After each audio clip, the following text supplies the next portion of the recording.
Wonderful. I'd like to call to order the July 23rd, 2012 Commission for the Las Vegas Centennial. Are we in compliance with the open meeting law? Yes, we are. Thank you. Public comment during this portion of the agenda must be limited to matters on... Chairman, please do the roll call. Excuse May I me? please do the roll call? Absolutely, please do. Thank you. Chair Goodman Yes. and Councilman Barlow, Present. Member Commissioner Richard Bryan, Member? Here? and Councilman Collins. Excuse. Member Arnold, He's on the way. Here. Member Stoll, Here.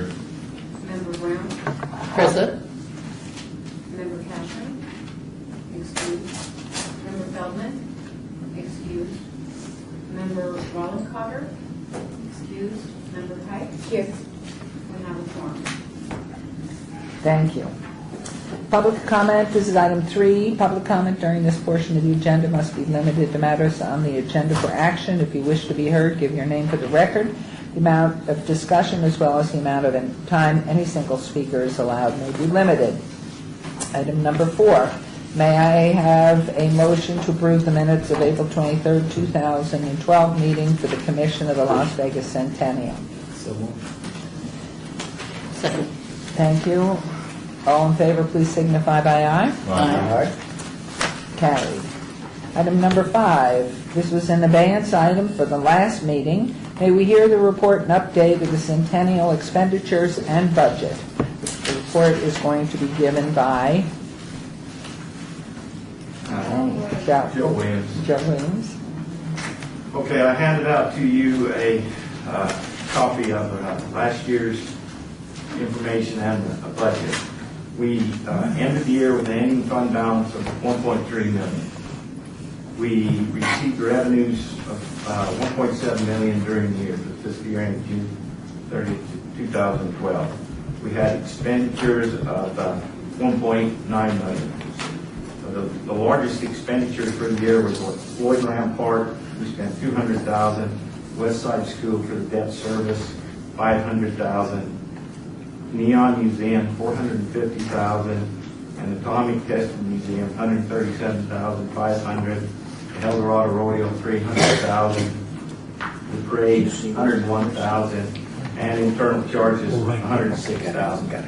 Them are the largest expenditures. As you can see, that we had other smaller ones which totaled $1.9 million. So that was basically the operations we had for the fiscal year ending June 30, 2012. Now, I changed the budget presentation substantially from what we had in the past. And if you look on the second page that I handed out to you, we started the new year off for the fiscal year ending June 30, 2012 with $1.3 million. Now, I put a new category in for this year called reoccurring expenditures. Basically, what that's made up is the West Side School debt service payments, which we have for a 10-year period that you voted on prior, is $500,000 a year. Basically, the Eldorado Rodeo and Parade, according to the board, we want to continue the parade and the rodeo as long as we can, so I put that as a reoccurring amount, $300,000 for the rodeo and $130,000 for the parade. The Old Timers Reunion, which is a reoccurring thing, $1,200. Internal charges, basically for $150. Internal charges of city staff, it's equal to about 1.5 city staff to work on the Centennial during the year. And we have administrative costs of $20,000. Administrative costs are basically the insurance for the Centennial, some legal fees, accounting and auditing fees for the outside auditors we have because the Centennial is audited, and telephone and various small things like that. Then the next line item is committed expenditures. If you look at the prior sheet, we had some items that you had approved in prior years, which totaled $212,755. So if you back that out, we're going to have from our, if you back out the 1.1 million of our reoccurring expenditures plus our committed expenditures, basically we have an ending fund balance of $14,000. So the money that we have in fund balance today would cover our basic budget for the next year. Now, the next part is basically the new budget that we're going to have for the next year. I estimated that we get about 1.6 million in license plates. Last year we got 1.7 million, but I'd rather be on the conservative side, so I reduced it down somewhat because it's been averaging about $400,000 a quarter. And we have small other income. We get some royalties from EMI, which was the music that we had during the Centennial, and we sell some small memento license plates still. So with that projected revenue and our ending revenue, we have 1.6 million. Out of that 1.6 million, today is going to be brought before you some new grants which you will either approve or not approve. Neon Signs on Sticks wants $500,000. State of Nevada for their Centennial wants $100,000. West Charleston Oral History, $69,000.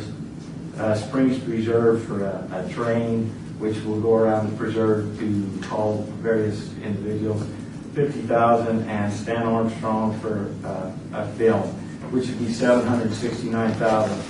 So back to $769,000 from the 1.6 million, that leaves us basically $847,000. Now the board in prior years wanted to keep the $300,000 reserve. Now you can either keep that or reduce it depending on what you want to do. But if you kept the reserve the same, that leaves excess of $547,000 at the end of the year for projects that may come in during the year that you wanted to do that you don't know about now. So that's basically the budget that we have proposed. So take your vote. Yes, please. Back on the first page on the $25,000 for the railroad cottages, that's the one that was at the county, and I thought that was the matching fund. Did they come up with the matching on that? I believe they did. Yeah. Yes, but I believe that's 25, not 75,000, and I wanted to double check. I thought the contract said 75 when it got sent over. Does anyone have a copy of the minutes?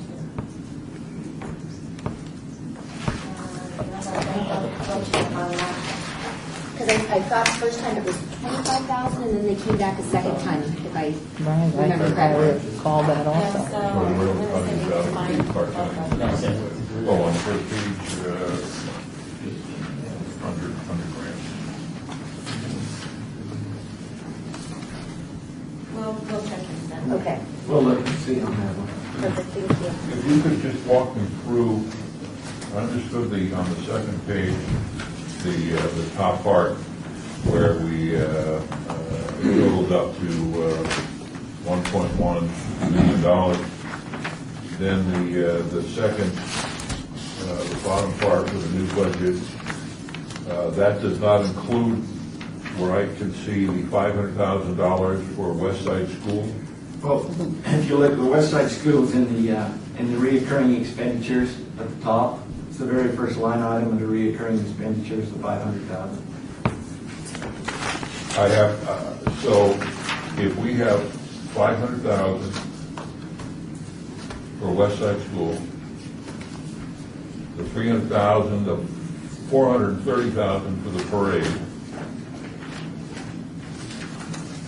that comes up to be $930,000, correct? Right. Actually, it's more than that for the parade, because you didn't include the internal charges. Right. You had the old timers reunion and administrative costs.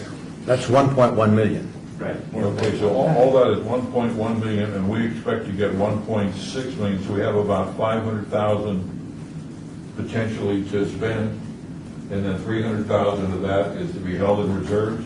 Well, no, we'll have, you've got really, if you'll have at the end of this year, right now, if you use the funds that are available, the ending fund balance or the ending cash that's available in the Centennial as of right now is 1.3 million. Right. If you pay the the reoccurring expenses plus the budget is already committed, you have an excess of $14,000 left. Then we feel that we will get about $1.6 million in new license plate revenues during the year. So if you add the two together, it gives you an available $1.6 million. And we are bringing up before your approval at this time $769,000 of different grants and different expenditures that are going to be brought up today, which would leave you an ending fund balance of $847,000 if you approve all that. Then if you take the $300,000 reserve out of that, that leaves you $547,000 during the year for additional projects. Yeah, I apologize. I'm looking at the June 30th, 2012. Right below that are reoccurring expenses. Are those for 2012? Well, no, that'll be for 13. It's in the They're for 2013. Right. And so out of that 1.1 million, we're subtracting that to 1.6? 1.328 at the top.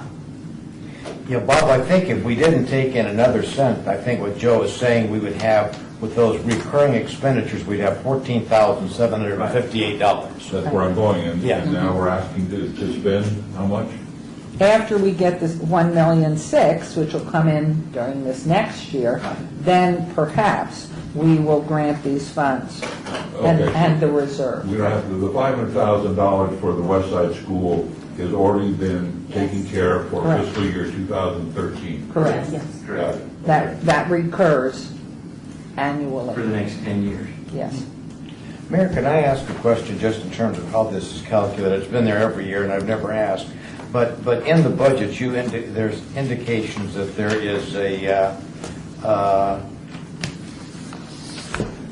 category here of internal charges of $133,000.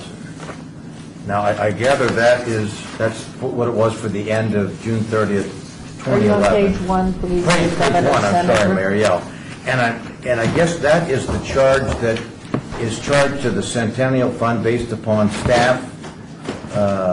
Excuse me. Yeah. Yes. that right? It was a position and a half, as I recall Joe's comment. Yeah, it's about a one. 1.5 people, okay, and so, and the salaries of the 1.5 people equal about 133, is that about right, Joe? We spent the year ending in 2012, $106,000 106,000, okay. is what it was. But we budgeted $150, because some years we have a Got little it, more. Some got it, years we okay. have less.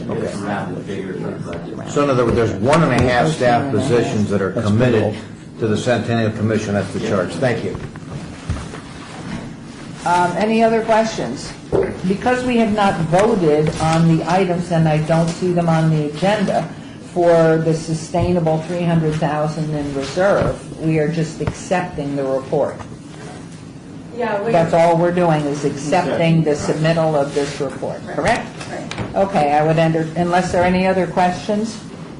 I would move that we accept the report, Your Honor. Thank you very much. Is there a second? Second. Thank you. All in favor, please say aye. Aye. Anyone opposed? I'll shoot you. If you dare. If you dare.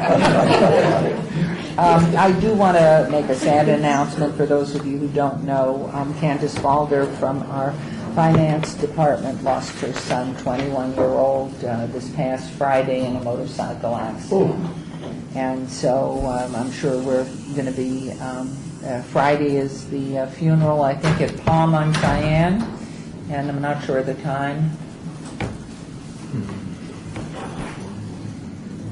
But anyway, we sent her and the family condolences. Very sad time, and aside from everything else that's been going on in Colorado, very, very sad indeed, and in Pennsylvania. So it's just been a very difficult time. Okay, moving on to item number, we are going to, at the request of Ms. Carter, we are going to move number 12, if anybody has a problem there right now, and that's the final report by Dwayne LeDuc on behalf of the Elks Lodge and Esther Carter on behalf of the City of Las Vegas regarding the 2012 El Dorado Days Rodeo and Parade. So who would like to go first?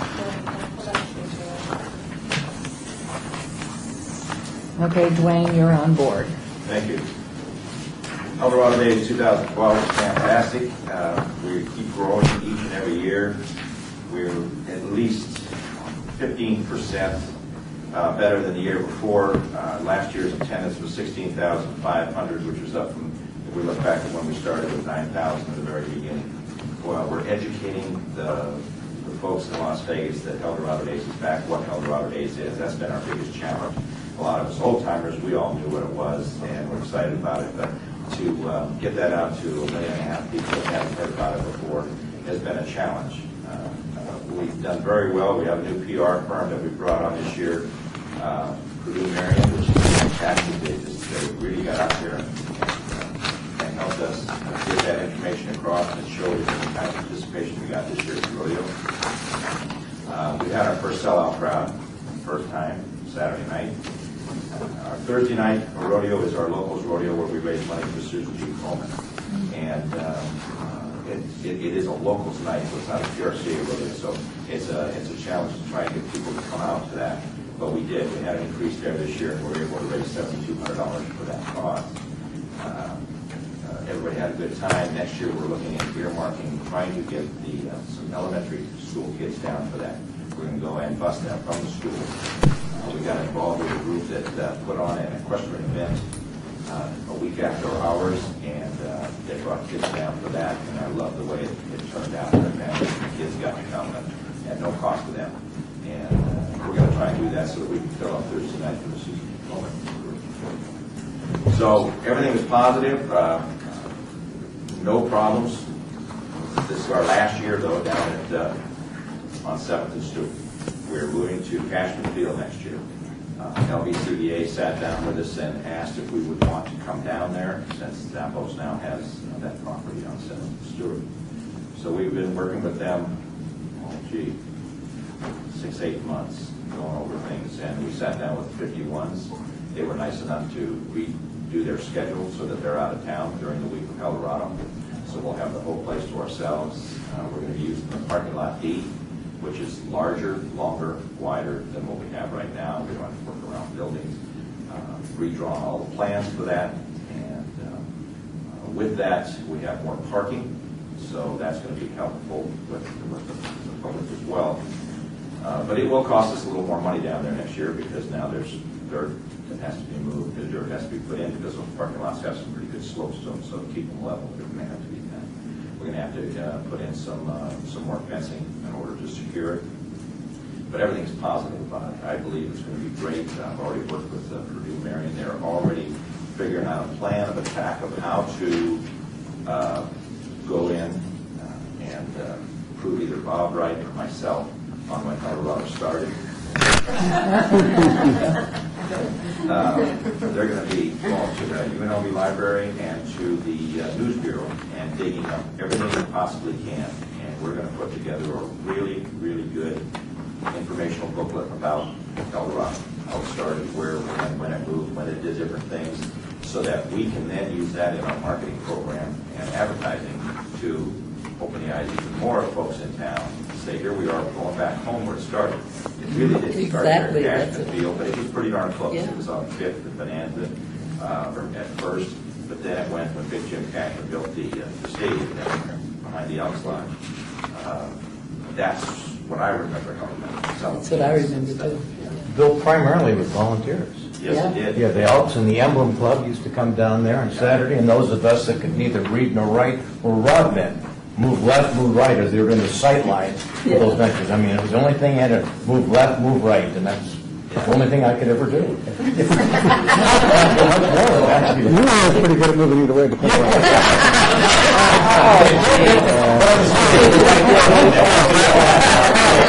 want the record to be straight on that. Well, I'm very excited about it. It's going to be fantastic. It's really going to be able to put something together we've wanted to do for a long time, and really put the history together of how it was.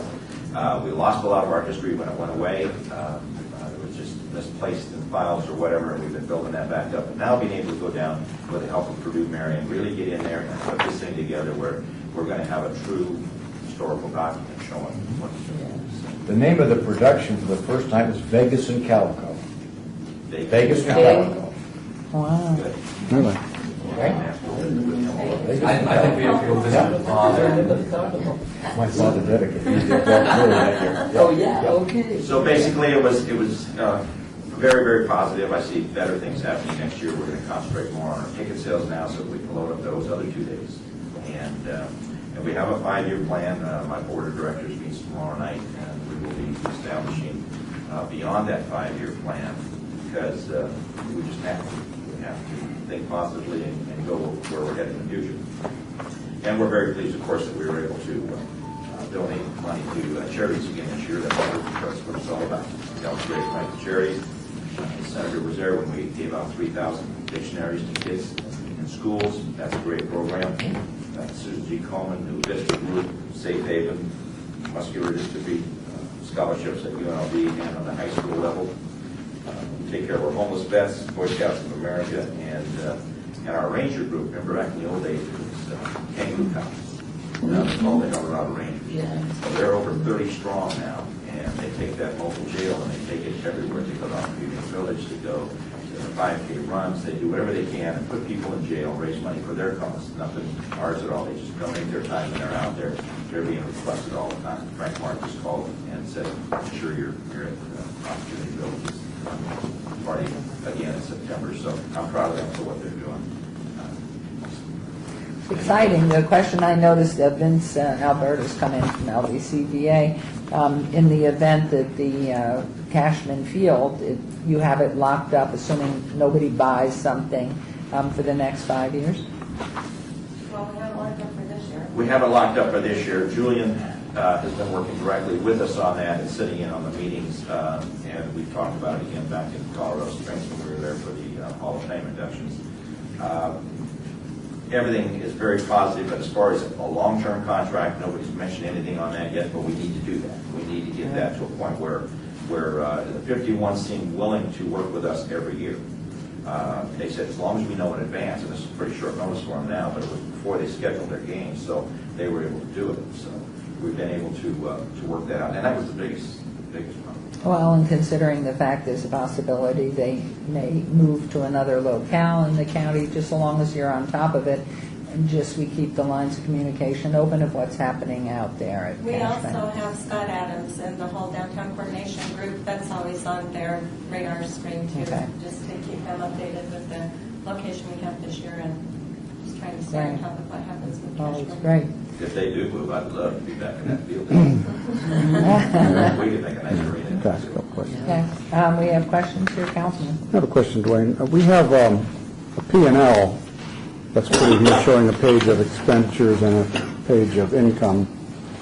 I don't see anything past. I don't see any certified financial statements from prior years. Did you present those in prior years to show? We presented a budget every year. I don't have one yet. I can get you one. It's the same as last year's budget, other than the fact that there's 30,000 more with dirt and advertising. Who prepares this? I do. Do we have an independent person to certify the numbers that you give us, or the numbers that you show? Our accountant that does our books at the end of the year through the lodge. They have a set of books for the lodge, and they have another set of books for the Las Vegas Alps Colorado Hills Corporation.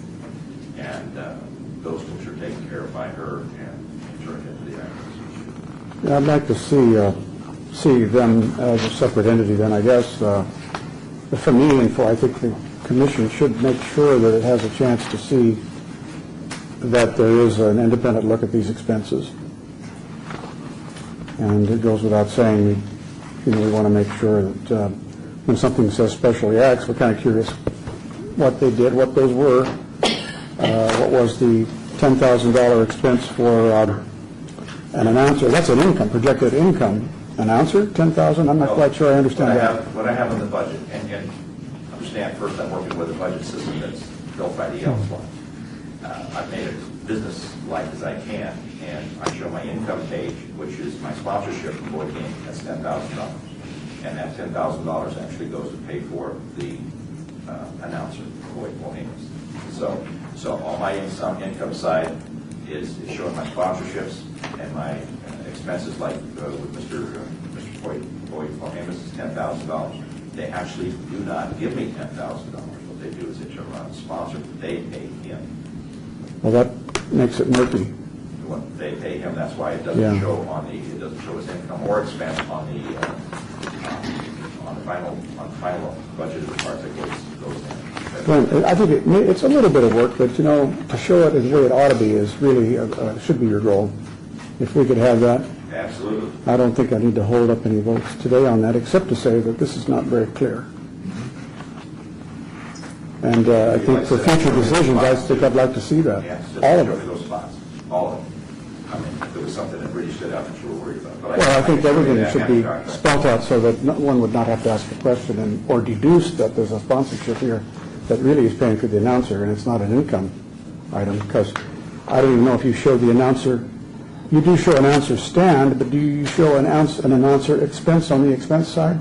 Probably not. Not if I don't show it as the income. I know, that's where they're not really a true P&L, and so it needs to be a true P&L, I think, Okay. for us to invest tax money into. And just like my specialty acts, there's 3 specialty acts in there, those can be broken out as who they are, like the motocross and who those are. I have the contracts at the lodge and all those folks, but those would be a part of the P&L as well. Well, somehow or another, it really ought to be better than this, Dwayne. I know that the Convention and Visitors Authority and the Las Vegas events, none of these entities would grant any money based upon this kind of a presentation. That's what I have presented to them each and every year, and That's because of friendship then, and respect, and a good track record. But I think it's a good idea. How many years have you been doing because this? I'm not. How many years? 32 years with the Elks, I'm working on El Dorado, but 8 years since Mayor Goodman, Oscar, asked me to start it back up again for the Elks. So it's been 8 years. But it's very important because I'm looking now at being on the board of directors, wanting to find a new executive director to come in and take over El Dorado something. Can't be there forever. And so they have to be online with where they're all coming from, where they find all these things. And I've got umpteen books at the office that spells out all the different things and shows them this contract. Do you have anything at the Elks that's audited every year? We get audited every year. We have an Right, audit. so can you External present audit every that year. perhaps Yes. to councilmen, and that may That- suffice, but maybe not? That'll help for this year, and then for next Okay. year, I'd like to see a little That would better help, I detail. think. Thank you. And then if you have questions then That's it, beyond Mayor. that would be great. Esther, anything to add here? The parade was great this year. We bumped the time back to 5 p.m. because we wanted to allow for people to come and watch the parade and then make it from the parade over to the rodeo grounds. So I think moving it back to 5 o'clock made a huge help with getting people over at the parade. We had 9 marching bands, Mayor, count 9 bands this year, which was awesome. I think what helps is helping the buses pay for their transportation to get here because all of that has been cut out of their budgets. So to pay to help the bands get here is a tremendous help for them. So we had about 122 entries, 9 marching bands, and Can you send notification out to the public schools and private schools, I guess, as well? Early on in September to say, start preparing, we invite you, here's the simplistic entry form so that the different schools that do have bands can do it? that's when we do it. And we will work with Purdue Marion this year. We always end up, unfortunately, Colorado every year is about the time schools are getting ready to end their year. So it's a little difficult getting some of the grades. Right. We've never had support from UNLV because they're during their finals. So it's a little tough, but this year to get 9 bands, it was So maybe, too, you can have a competition and give them a big trophy or something you can carry year to year so that they really want to enter it and participate. It's sort of like the floats of years past that sort of died. So maybe that's something. Yeah. Any questions Well, for, yes, please. I noticed on the parade, we've got 11,005 for Metro. There is no Metro fee for any of the El Dorado events? We don't use Metro for Colorado for the rodeo. We use our city marshals for the rodeo, and Metro is just for their traffic control. So they don't charge us anything? For the parade. Yeah. Yes. No, it's for the parade's got 11,500 Yeah, as for far the rodeo, as no. and the 20,000 is listed here for the security marshals. That's the city marshals. Yes. City marshal, that's that $19,000 figure that we pay on the rodeo side. but it would be at the rodeo ground. Thank you. Any other questions? Thank you, Dwayne. You do a great job. It's so exciting, and it's just wonderful to bring it back, and certainly Old Vegas needs to raise its cute little head again. So, may I have a motion then to approve the report? Someone? I'll move. Thank you. And a second on that? All in favor, please signify by aye. Aye. Anybody opposed? Thank you very much. And Esther, too, it's great. We look forward to this coming year. Item 6, for possible action regarding a grant request in the amount of $300,000. Whoops, there's missing a zero. $300,000 from Dwayne Leduc, Executive Director of the El Dorado Parade, on behalf of the Elks Lodge to provide funding for the annual El Dorado Rodeo. We have heard from Esther, and anything more on behalf of the city regarding this funding request in the amount of $130,000 for the El Dorado Parade. We just did that. That's what we just did, so Yeah, it's well, both we in. kind of, we wanted to give you an update on the budget and then ask for funds again for that. I see, so we actually We have, have to vote on the funds. we have to Yes. announce it to you, our new voters for the funds, I suppose we should. We sort of voted on the fact that we. We accepted the report. That's right. All we did was accept, so now we need a motion if you'll be kind enough. I will so move to approve this appropriation of money in this amount. Thank Thank both you. amounts, the 300 and the 130. Yes, Thank you, and is there a second to that, please? Thank you very much. There's motion, please vote by aye. Aye. And opposed? Thank you. So you are funded. Now it's okay. Thank you. Thank you. Legitimate now. Is it in this listing, which I don't see, Esther, that $300,000 of reserves that we're going to keep? That is up in the top part of your budget. If you look at the reoccurring expenditures, we have West Side School, Colorado Rodeo Parade, all kinds of review and expenses and administrative costs. Right, but isn't that should be a separate motion because we may want to change it down or up. And we only accepted the report, we didn't vote an amount. So is there any place in particular you would like that item? Okay, just don't let me forget. So we'll move on to item number 7, discussion for possible action regarding a grant request in the amount of $500,000 from Jeremy Levin on behalf of the city of Las Vegas to continue with the Signs on Sticks program. Jeremy, may we hear your request, please? I have a quick little PowerPoint. Is this fine when we sit? A little background on the Signs on Stick program, the Las Vegas Boulevard Neon Signs. This is a program where we are taking signs from the Neon Museum and rehabilitating them and putting them into the median island, power them up, and have them in the, I had an epiphany, which I can't even tell you when it was. I bet I know what it is. And it wasn't from Oscar. Okay, maybe it already got to you, to go ahead and put on solar panels up at the top of each neon, which would generate the energy much like they do on I-15 back and forth to LA for all the telephone stands. They're entirely powered by the solar energy on those small little panels. Was that it? That was it. Okay. I don't even Where worry. that- We honor the power You're lucky provided. people know, Brown. That wouldn't work. The problem is Power? these signs are historic in nature, and so they're very old technology, and we're kind of rehabilitating them in kind to restore them how they work. So using neon, using incandescent bulbs, so therefore they use a lot of power. Each one that we've done so far, they each have their own service point, 200 amp service point. So to power a lot up of power. that much of a sign would take a lot of solar power. So I can say, I won't say it can't be done, it would just take a large area. So the little things you see on the billboards is for a couple bulbs. These signs have, Silver Slipper has hundreds of bulbs, and the other ones have, they have a high power usage. So I don't think it's that plausible for these signs without having a separate area sign zones. But we have better news coming up. Okay. Great. You know, but we're noticing how you're emphasizing the whole. There are a few of us in here that remember all of those signs. Okay? No, Ryan I know, Senator, I was. We were young, but there's some inaccuracy involved. I know,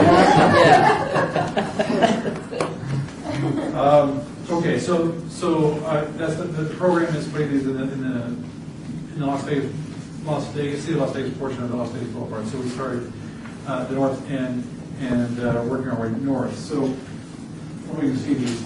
The first signs we put in that are on the north end by Washington, working north, the Horseshoe rehabilitated, and the Silver Slipper, and the Golden Arrow Motel signs.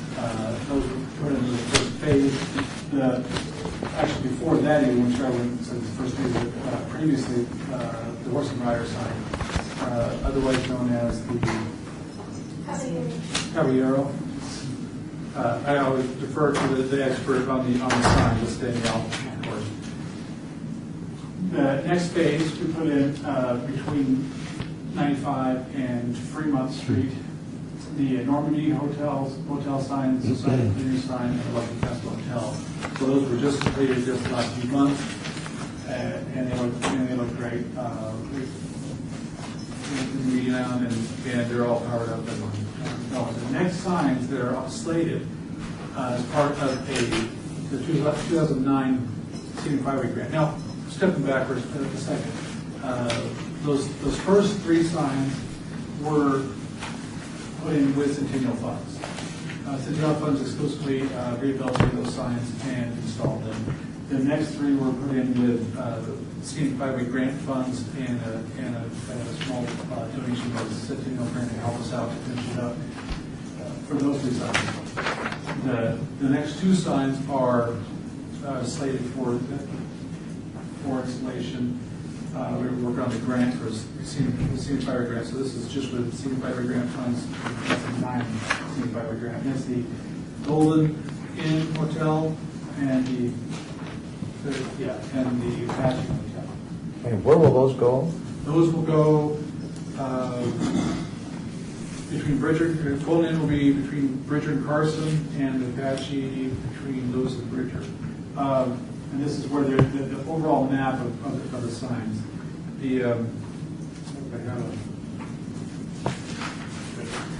So the first ones were.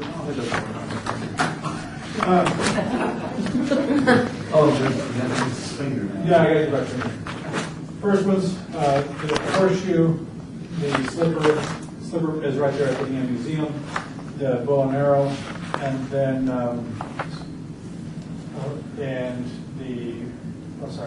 with Slipper, the bow and arrow.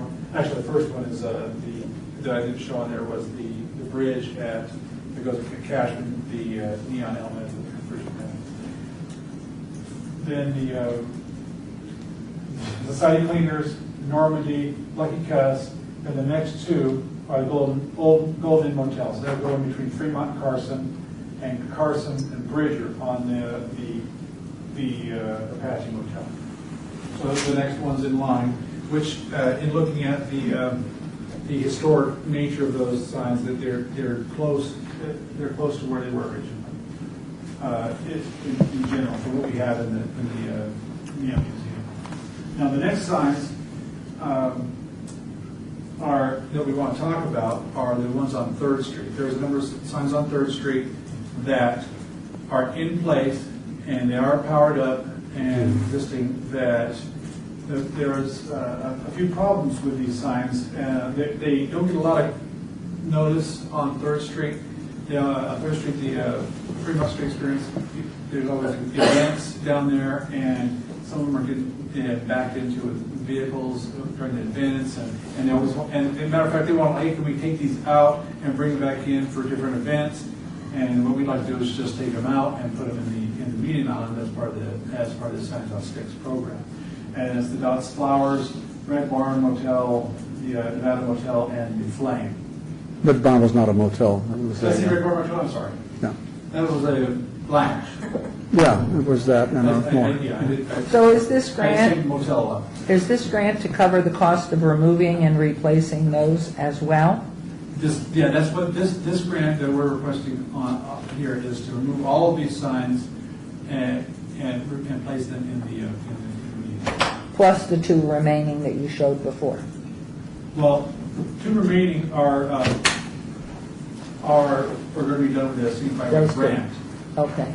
So we don't necessarily need the funds for that, but there's overruns, that would be what we use. But this grant would be just primarily to relocate these signs to the community line. The main cost impact on that is service points, carving out design plans to move them, foundations, and installation costs. Based on and those costs are based on the installation cost and power costs that we talked about previous. Is the plan to take these signs all the way to Las Vegas Boulevard in Maine, or was there, give me just a Cliff Note version of the ultimate completion that you have in mind? Ultimate completion? Yeah, in other words, I mean, what's the projection? I understand that this is this year's budget, but what is the plan? To have signs in the median to? Yes, the plan is signs of the median all the way to Sahara. All the way to Sahara? Okay. All the way to Sahara, 21 signs total. Got it, okay. And as we get them from the Neon Museum. The ones we've mentioned so far, all the ones that are slated from the Neon Museum so far. So once we get past number 10, we have 11, 12, 13, 14, which would be the signs from 3rd Street. And then we still have 1, 2, 3, 4, 5, 6, 7 more to install that we would get from the Neon Museum. I know this isn't a budget question, but how do you make the determinant which sign goes where? Which signs are to be selected, and among those selected, the placement? Is there a committee or? We're looking at, we work with with Danielle from the Neon Museum, we work with Nancy Diener, and we look at what signs are available. We look at a couple of what signs are available from the Neon Museum, what the size of those signs, if they fit in and there's lots of signs that we'd love to have, some that Danielle says, no, you can't have it. And then some that just don't fit, they're just too small, too big. And then we look at those and factor in where they were originally. Some of the signs weren't anywhere near originally, but if they were somewhere along Las Vegas Boulevard or near Fremont, we're trying to put them as we get them as close to. Do you interface with the Historical Commission to get their sense of the proportionality? This is more historically significant than sign X or Y. I mean, do you have any conversation with them, recognizing their limitations in terms of the size that you've got? I would tell you, I'm sorry, Ms. Coulter, because I chair the collections committee. We do work with Courtney, and Courtney's been a big champion of this project, so she gives input to it. But mostly it's what's available, Sure. what will work on a pole, or in some cases like Dot's Flower Blade sign. And if we can get them downtown signs, we like to get downtown signs back downtown. How did we get over, Nancy, to 3rd Street and off the Las Vegas Boulevard? What was in the plan that took us to 3rd Street so we don't do that again, go off on another street When where we it's first not installed working? these signs on 3rd Street, it was a long time ago. Terry probably could address this because she dealt with the illegal agreements with FSE. That's when the Neon Museum was a city program, and basically we had no place to put those signs. So on Fremont on 3rd, we saved the signs by them letting us install them there. That was the only place we had. We didn't have the boneyard yet. We had nothing. And at that time, it was really a godsend for us. But it isn't any longer. Now, not that many people see those signs. They're covered up by events. They back their garbage trucks into them. And They're also vandalized. And they're vandalized, and we Because pay they're for at maintenance. Right. street level. Right. So. Yeah. Well, so the question is, going forward, your short-range plan, I'm sure there'll be more neon signs made available as you think to the future of redevelopment and everything else. What is the long-range plan after you finish up to Sahara? Then where are you going? I mean, you don't have to answer that, but I mean, to me, it would seem reasonable, so we don't end up we're not planned out where you're going with your signs. If I may, one of the beauties of moving signs off of the 3rd Street is that we don't have to raid the Boneyard collection. Right. So in reality, it's a win-win situation because a lot of the signs that are in the Boneyard, we want to keep in the Boneyard. So if you have really two museums. You have the walking museum along Las Vegas Boulevard with restored signs, and then you have the boneyard signs. So this keeps us from having to raid the boneyard of signs that really should be in the boneyard. Bill, a question if I may. I mean, you've got, I'm all for this project. I mean, questions, I think it's great. But I'm sensing that there could be some tension here, not necessarily hostility. The folks in the Boneyard Museum would like to keep sign X, where others might say, gosh, wouldn't that be better for us if it was historically presented as part of the signage that goes on 5th Street, Las Vegas Boulevard, all the way to Sarah? Who makes those kind of decisions? In other words, I can see somebody that's a strong advocate for the museum, the Boneyard Museum, saying, no, we've got to have it here. And somebody else might say, but gee, more people are probably going to see it if it's, You know, I think that's a dialogue well worth having. I would love to have an interchange with the community where there was debate over which signs should be where, and have a real dialogue. That actually is a very positive. Yeah, I'm just saying the historical people might have some sense in terms of getting involved in terms of that kind of placement and decision. And maybe, and Courtney knows more about this certainly than I do, maybe that's already done. Sorry to take up so much time. No, that's good, but I think Mr. Stovall. If I may, Courtney Mooney from Planning. We, in 2007, I think, the Historic Preservation Fund grant from the State Historic Preservation Office, we got a couple $100,000. I think they surveyed every single sign in the Boneyard and attributed significance to the signs based on their eligibility to the National Register. So the Boneyard does have that resource, and they use it when they're looking at these signs as well. And the committee, the collections committee weighs all of this in, and it takes it to the whole board, so it's kind of a board consensus as to these signs and where they go and what we do with them. Which board? The Neon Museum Board, which oversees the Boneyard. It's all kind of one and the Right. same. My question's not, I think the Boneyard Museum does a great job, but they're going to tend to be territorial. I want to keep the best of the signs on the Boneyard. There may be some argument to be made, it's a great sign, but wouldn't that be better at Sahara and Las Vegas Boulevard? That's all I'm saying. How is that decision to be made? Not that anybody is acting in bad faith, but there is some potential tension here in terms of conflict. I always remember that the Boneyard and the signs on Las Vegas Boulevard are all part of the Neon Museum. Okay. So it's all one entity. Okay. It's not like there's a Boneyard Museum and a Las Vegas Boulevard Museum. It's the same. Okay. What we've done, though, is, and what's good, Richard, is we've been able to get some of these signs. I know you relocated, or I think you've intended to place in a different spot, a sign that should have been closer to its original location, because I was upset that the Normandy was a long way away from where the Normandy was. The Normandy sign is now placed, so that's academic. Should have been farther south, closer to Charleston. That was my thought. But we've got signs that nobody has to fight with us about. For example, Red Barn was in the county at Tropicana near the university. So we snared one of their signs, and probably more of those would be good. Yes. Because that way nobody can really gripe about them. Question is, and I'm still working on reoccurring expenses, still working on that.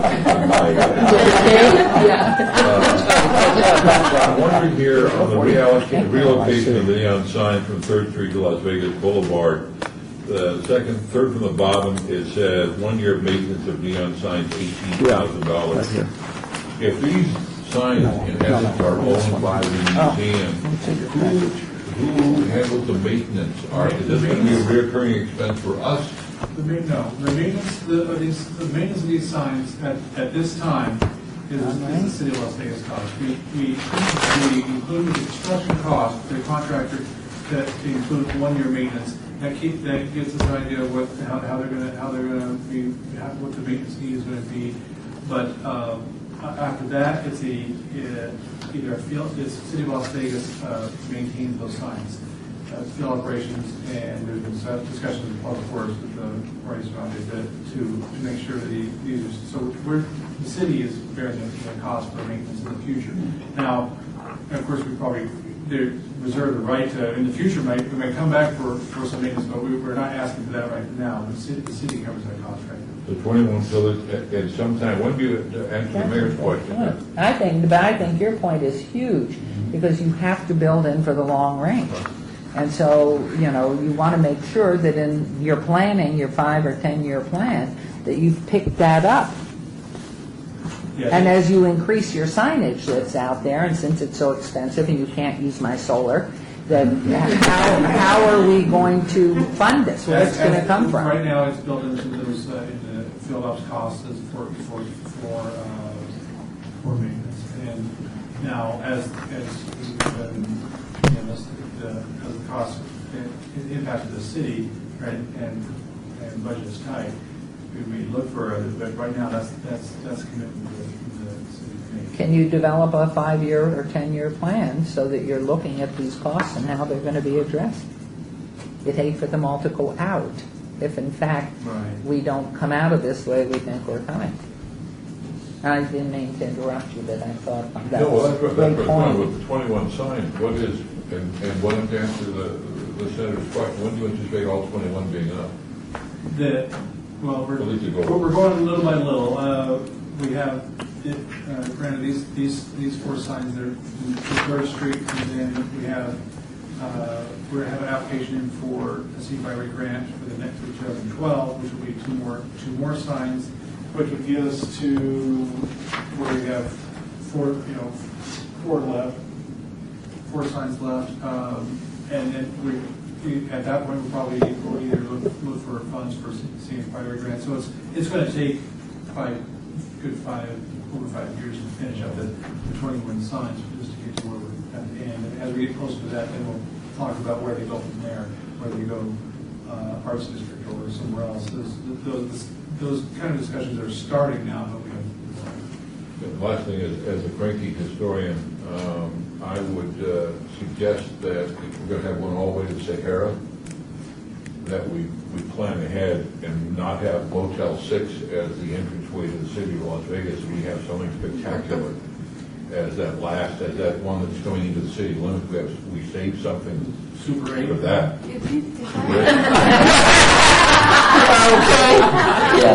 I was thinking a little bit better.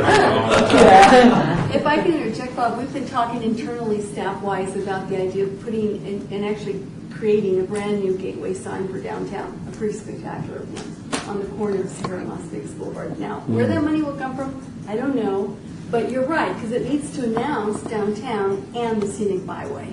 The signs themselves, you see them, but you need something really spectacular there. So it would probably be a brand-new, maybe arch gateway sign. I mean, you see how many thousands of people stand in front of the Welcome to Las Vegas sign. I mean, that was just a wonderful, I don't know what the convention authority, but that's now really a spot. Unbelievable. And It is. somebody now That's kind of a has must-have. that inside the airport. That is, Somebody has it inside the airport now as you exit before you take the escalators down to baggage. They have that same sign and the rights to the photography of that. It's awesome. I don't know who has it. Do you know this? I don't know, it's a vendor, and they had an agreement with the airport, so. Wow, what a huge income that is. So, okay. And I'm just going to show you a couple other slides, just where the Red Barn, where in the median we would put these signs. The Red Barn is south of Clark. The Nevada Motel, there in Garrison, Bonneville, the median. The Knott's Flowers, they're south of Gas, across the old DNC. And Flame, they're south of Hoover. South of Hoover. Well, almost all of the county. County, they're all. Yeah. No, not dots. Yeah. Dots Flames is County. downtown. Flames County, Barnes County. yeah. Red Barn. From the county, Red Barn. But Dots, we're putting pretty close to where Dots was, the first Okay. flower shop in Las Vegas. If I can speak briefly to that, my name is Danielle Kelly, I'm the executive director of the Mann Museum. So the Dots Flowers has been placed as close as possible to where it was originally, as well as the Nevada Motel. And the Flame was originally at number 1 Desert Inn Road, and then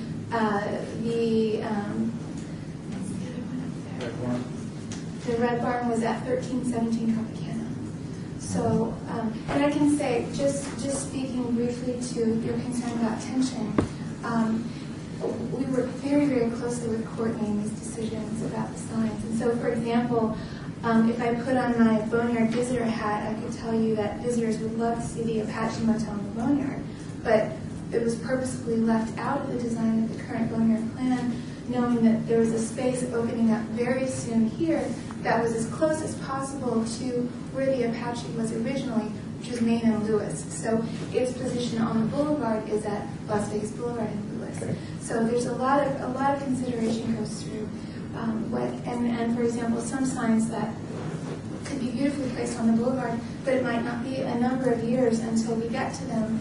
The question becomes, do we put it in storage or do we put it in the curated Boneyard collection where it will be seen by people? So we make the decision, well, maybe we put it in the Boneyard collection, at least for now, where it can be seen by people rather than hidden away and not where we cannot tell the story of the sign. So a lot of back and forth happens, a lot of really careful consideration goes into which signs are placed and where. And now that we have the privilege of having more time to be able to do that, we can make more decisions. For example, the Delmar, we just decided to remove from this plan to wait until we get closer to south of Charleston, closer to where it was originally. So, and that hopefully will come up down the road. Councilman Coffin? Your Honor, thank you. Daphne? I'm sorry? Danielle, I'm sorry.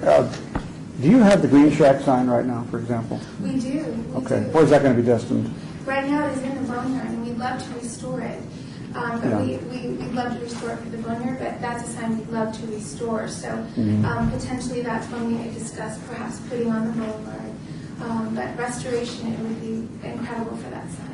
Right, it was in the city. That's a little narrow strip of city land down there on the border highway. It gets a lot of attention in the Boneyard. Yeah, and I'm thinking because of old timers, under the age of 75, But I was thinking, can you put more than one sign within a block? Because I got a feeling you're running the power from the side, from some source.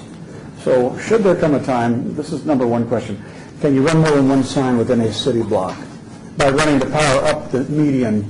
Is that possible based on the way you're designing these? Yeah, it's possible, and you see Because it could save on maintenance. You see that on Fairmont East, we've got the new signs, they're multiple on the block. And we're, on this plan, we're trying to spread them out as much as we can and get the most bang for the budget for the length. And also, one of the things that we're combating in the design is the median. We have beautiful median islands out on Las Vegas Boulevard, and we have a lot of nice big trees. So we try to position them where we don't have to take that many trees out. And what invariably happens is we take out, like here, but take out the first couple, take out maybe one or two trees at the beginning, and the signs aren't very visible when you're northbound to southbound. You can see it. I was thinking, are we locked into 21, or could we have 25, 28, depending on how it works out over the years? You could fit more in each block. It's just we're trying to, if you put it right in the middle of the block, then it's in the middle of the trees, and you can't see it. Sure. And we don't want to take a bunch of trees out either.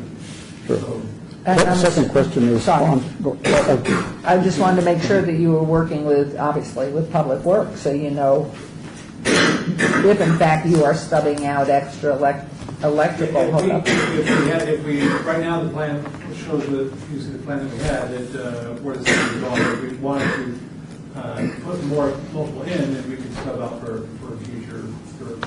Okay. The other question was, and this could be addressed by anybody here, but I'm thinking about these bases for all these signs have to be really massive. I mean, they're anchored in concrete and then a lot of steel holding them up. Is there uniformity in the base? Because this is not a restoration thing. The bases are created, right? Because you're sticking them on something new. They used to be on the side of a building, or they used to be. There's no uniformity. There's some of them are mounted by poles. You see.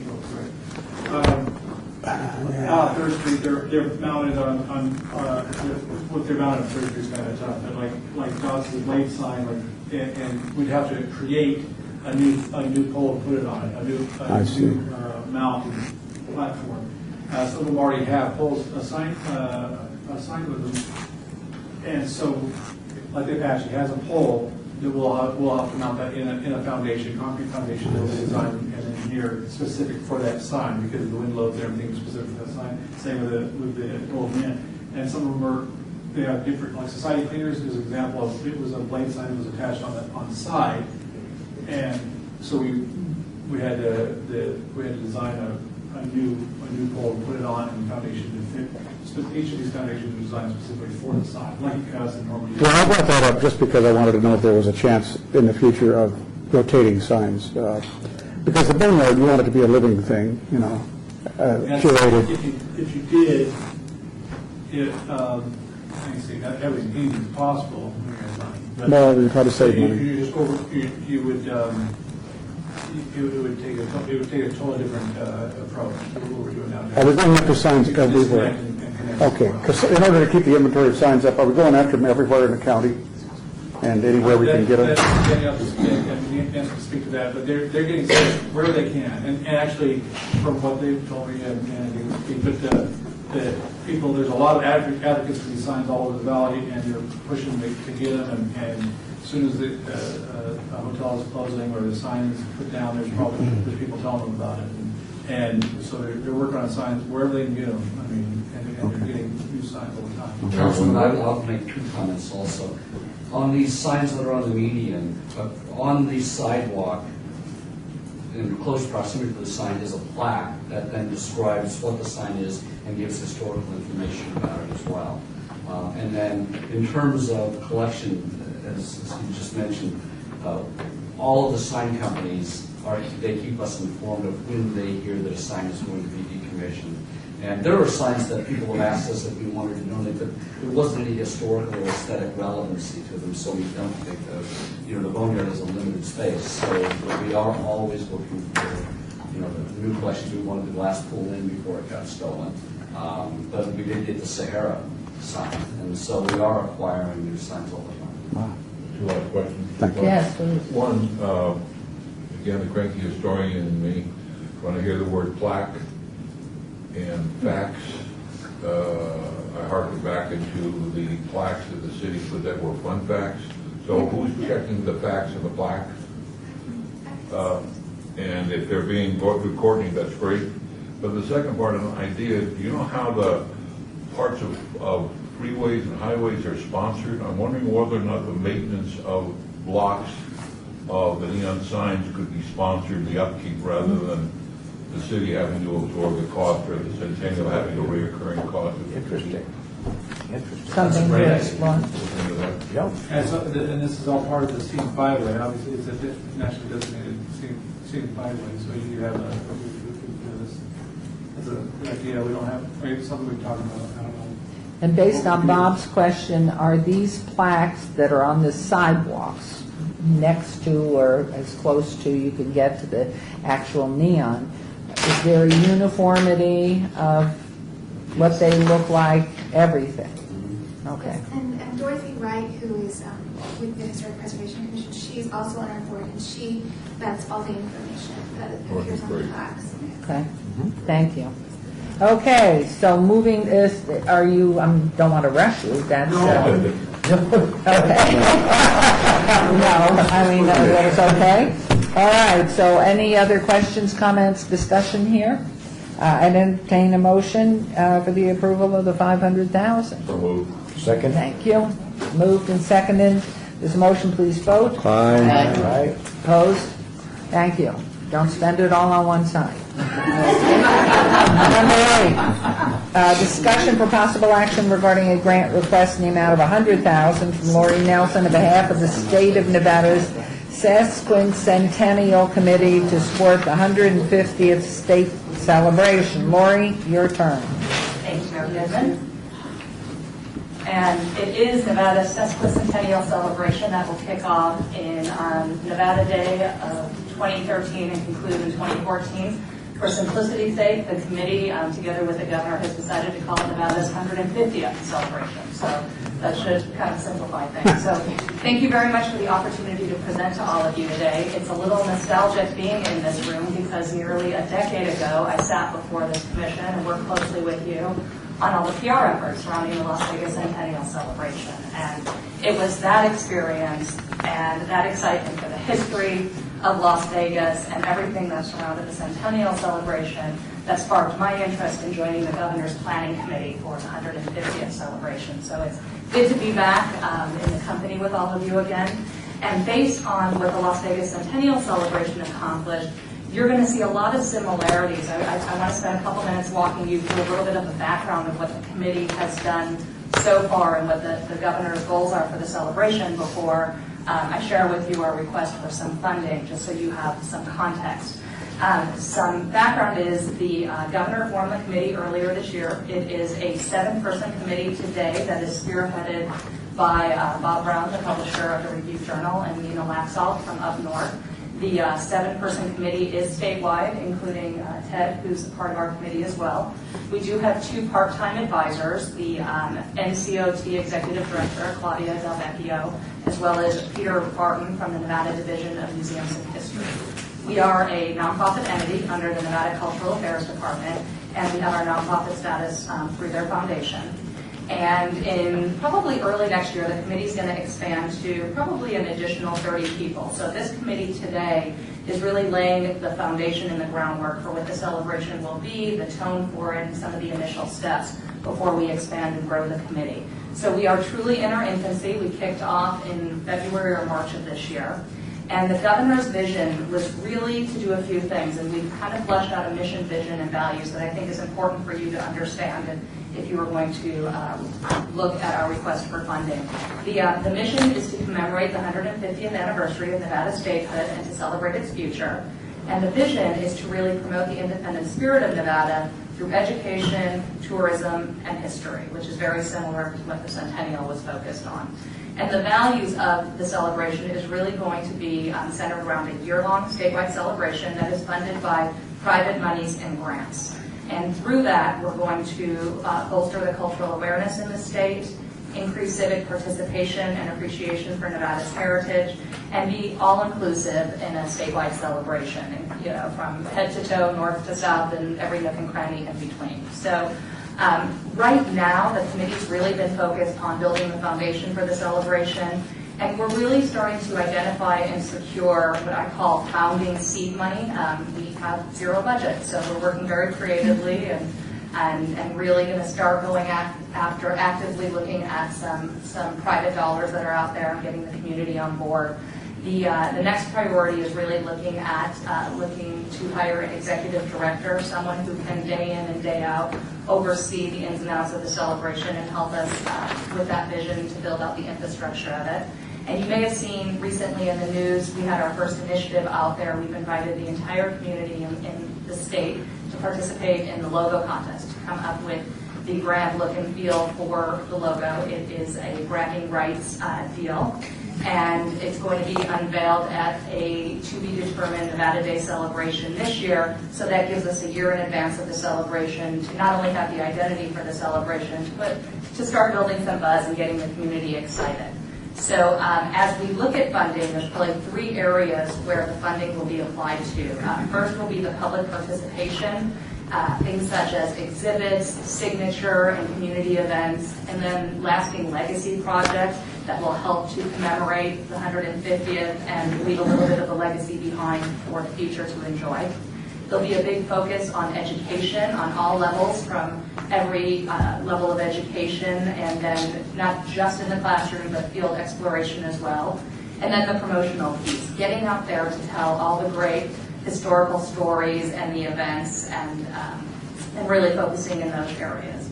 So I come to you today on behalf of the committee seeking $100,000 to help us with the founding of our celebration.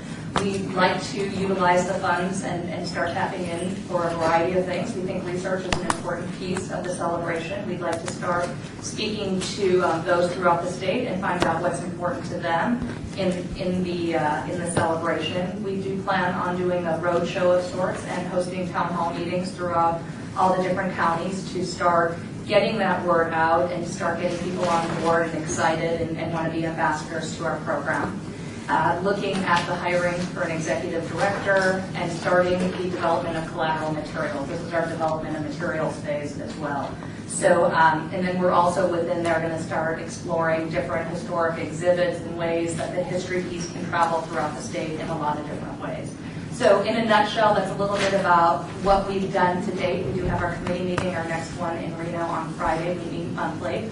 But it's a little bit about who we are and how we'd like to utilize the dollars. And I will open it up to any questions, but we appreciate the opportunity to present to you today. Thank you, Lori. Are all municipalities in the state participating, and how is it determined what you're asking from Elko or wherever? This is probably the first presentation we've made seeking funds. I believe Peter Barton has applied for a federal grant that we're waiting on. But yes, we have plans to ingrain ourselves with all different municipalities. First, I think we need to do an education. I think that's going to be part of our roadshow, town hall meetings, to get in front of the right electeds and municipalities, to really help them to understand the governor's vision for this and to see how we can engage them. So we're, again, in our infancy, but absolutely. But you're not necessarily doing it by population or anything else. No. You're just, and we're the first up.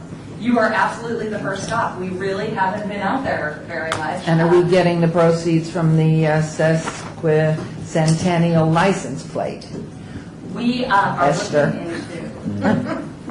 We are looking into license plate options to the Centennial's credit. They did start a lot earlier on that process, so we're exploring those options with the DMV and the governor's office of what we can do. So that is to be determined as far as what will be able to be a funding mechanism on that front. So we don't have a clear answer on that. And what So other? then, Mayor, my question would be, is that going to conflict with our license? Yes, it will. Because Yes, of course. we depend to a great extent on the revenue that we receive from our license plate.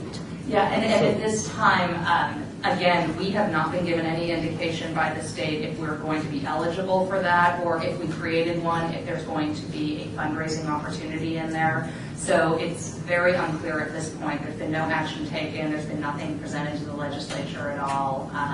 It is just an exploration mode. But certainly, if that is of concern, we do have our committee meeting on Friday, and I'm more than happy to take that back, or Ted in his capacity with the city of Las Vegas can take that back. Yes, That's been a great benefit to us.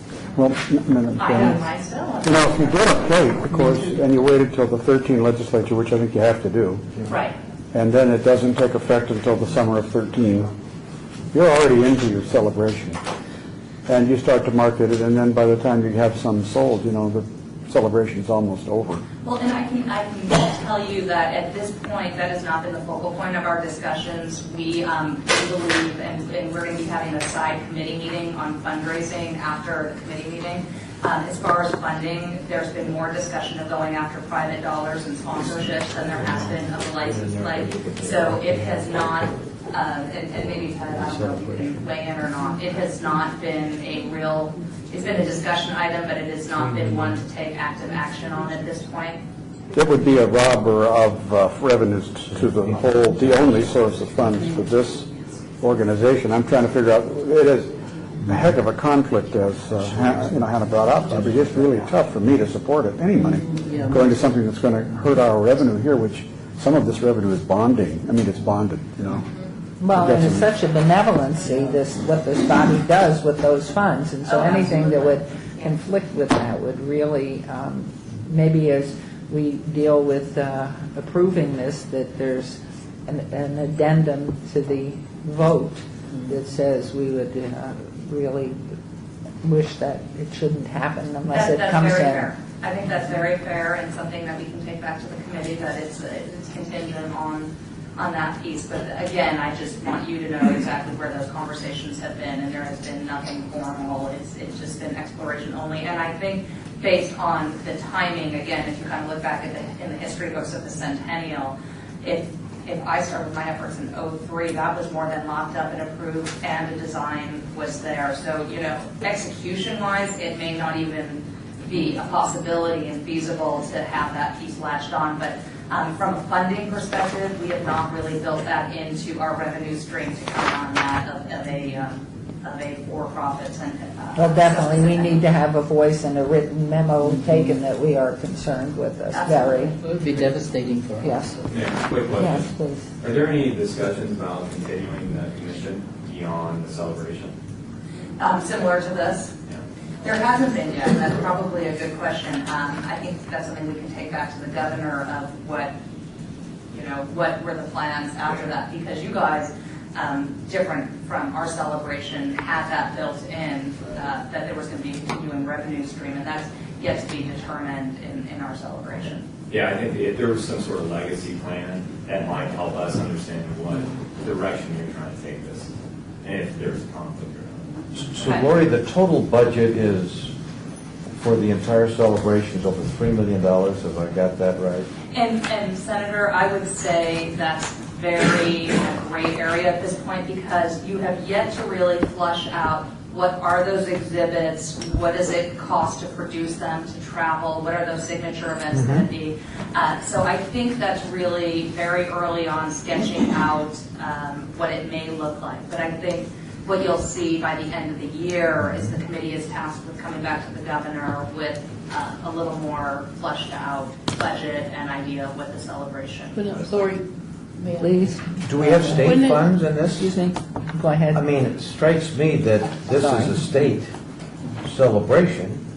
I'm personally supportive of, participating and helping, so that's not where I'm coming from, but it does seem a little curious that this is the sesquicentennial of the state of Nevada. It would seem to me that the state of Nevada should be stepping up to the plate, and at least we should have some idea of what the request is going to be from the legislature to provide funding, which I would be supportive, although it's obviously decisions made at a higher pay grade than some of us in this room operate at. But what is the plan there? At this point, all we have been granted is our staffing with the NCOT president and Peter Barton. The governor has tasked us with finding funding, obviously with the challenges the state's facing on the economic front.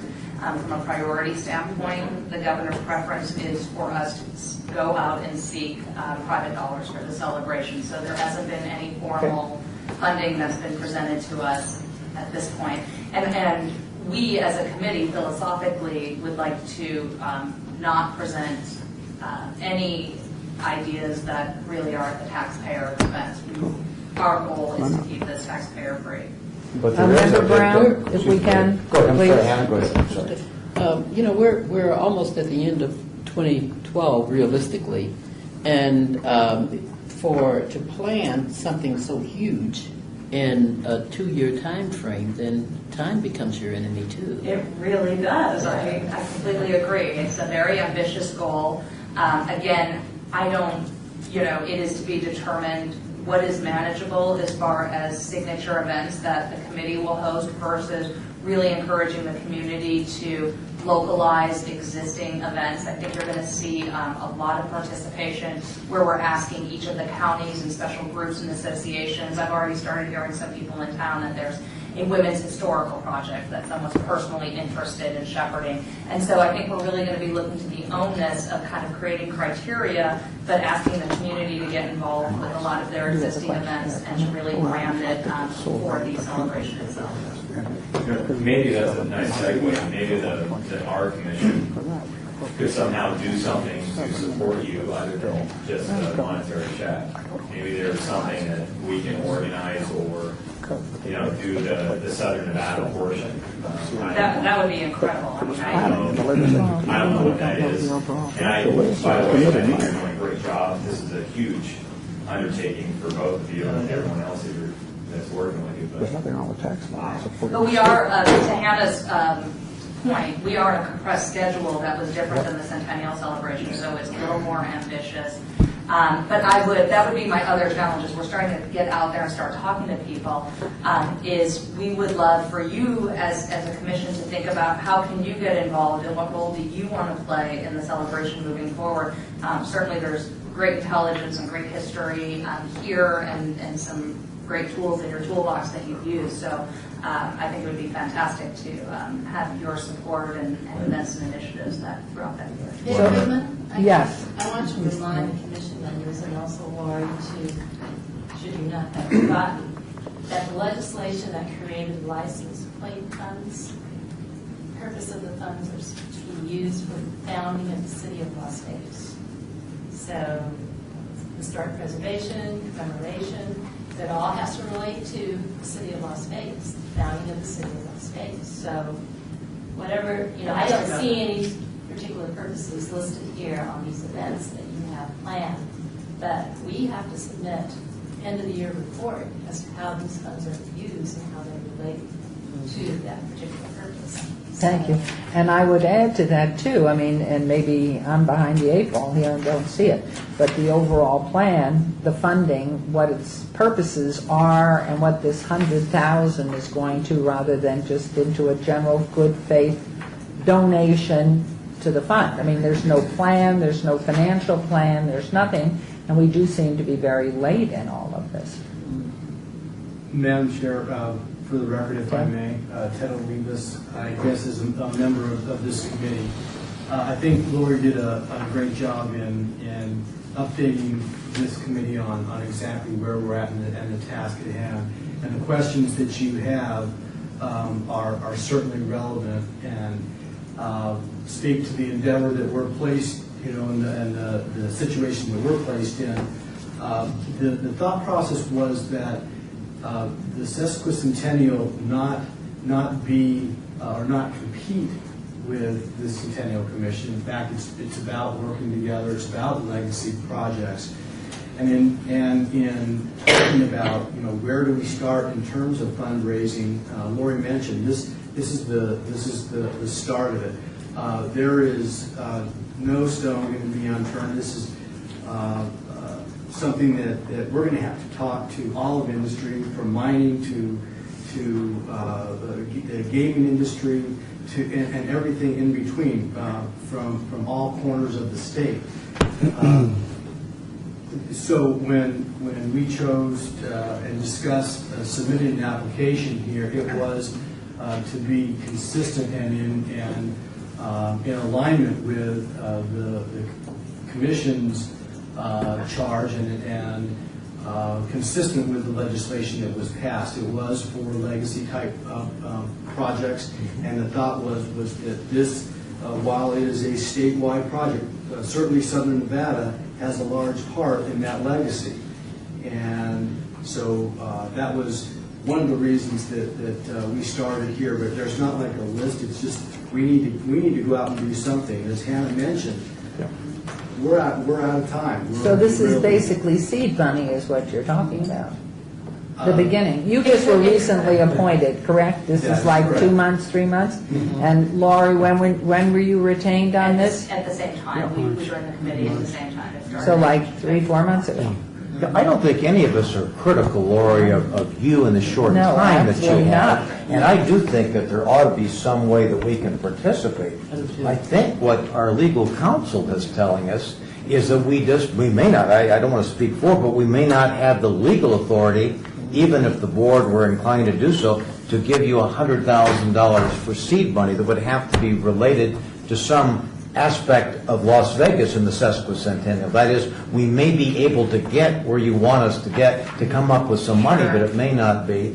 And I guess my question also would be, have you spoken to the Nevada Mining Association yet? Yes, there's been an informal conversation with them, asking them to see if they want to serve as the key sponsor. I mean, we're talking about history. The first Constitution was rejected because of the way. Mr. Brown went and had a conversation. I mean, with Tim these Brown. folks, in a very difficult economic environment for so many people, have done extraordinarily well. And it would seem to me, yeah, and I know you don't, but it would seem to me that those would be the folks that ought to step up to the plate, and I'm sure that's exactly, well, there's only been some informal conversations, but the Mining Association was the first group that has been approached to sit down with the celebration.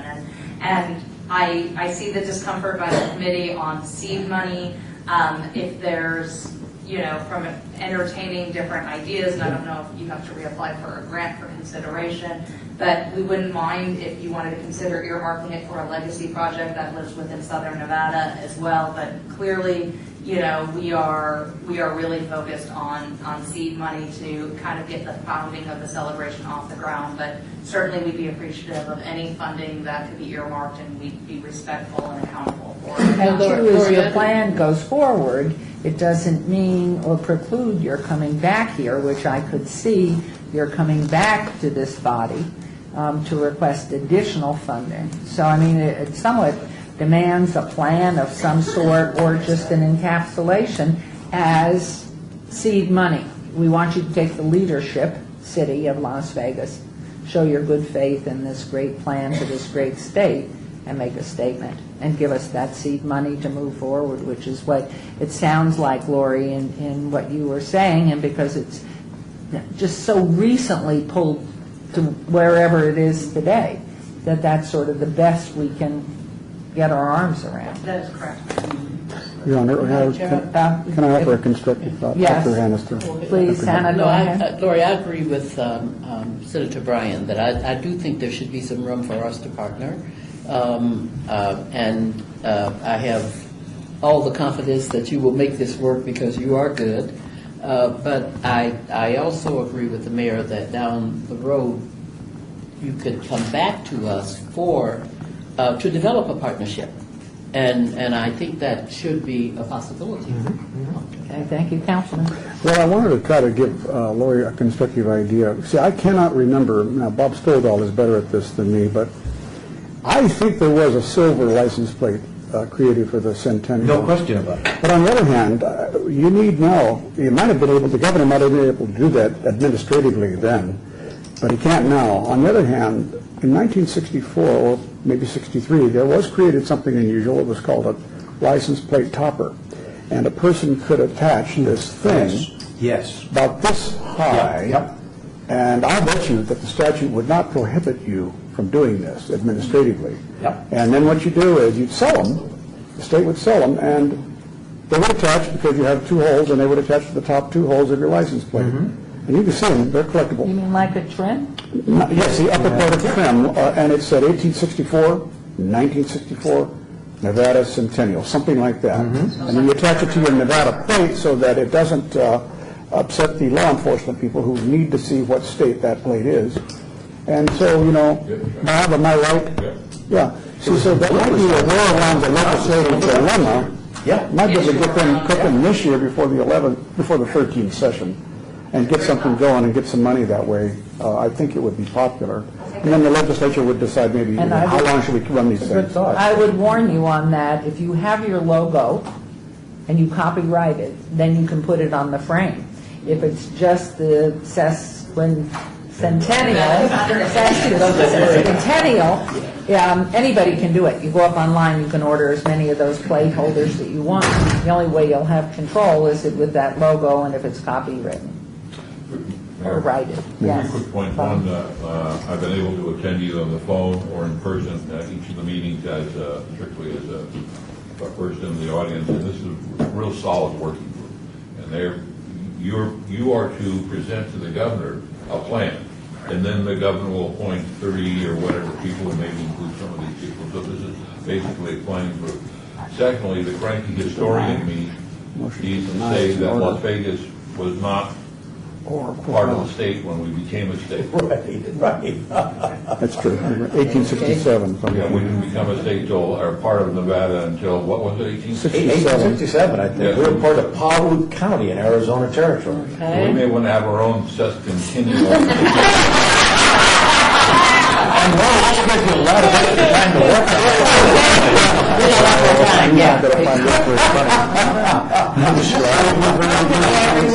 I think we've done any other questions pertinent, and does anybody have an urge to make a motion?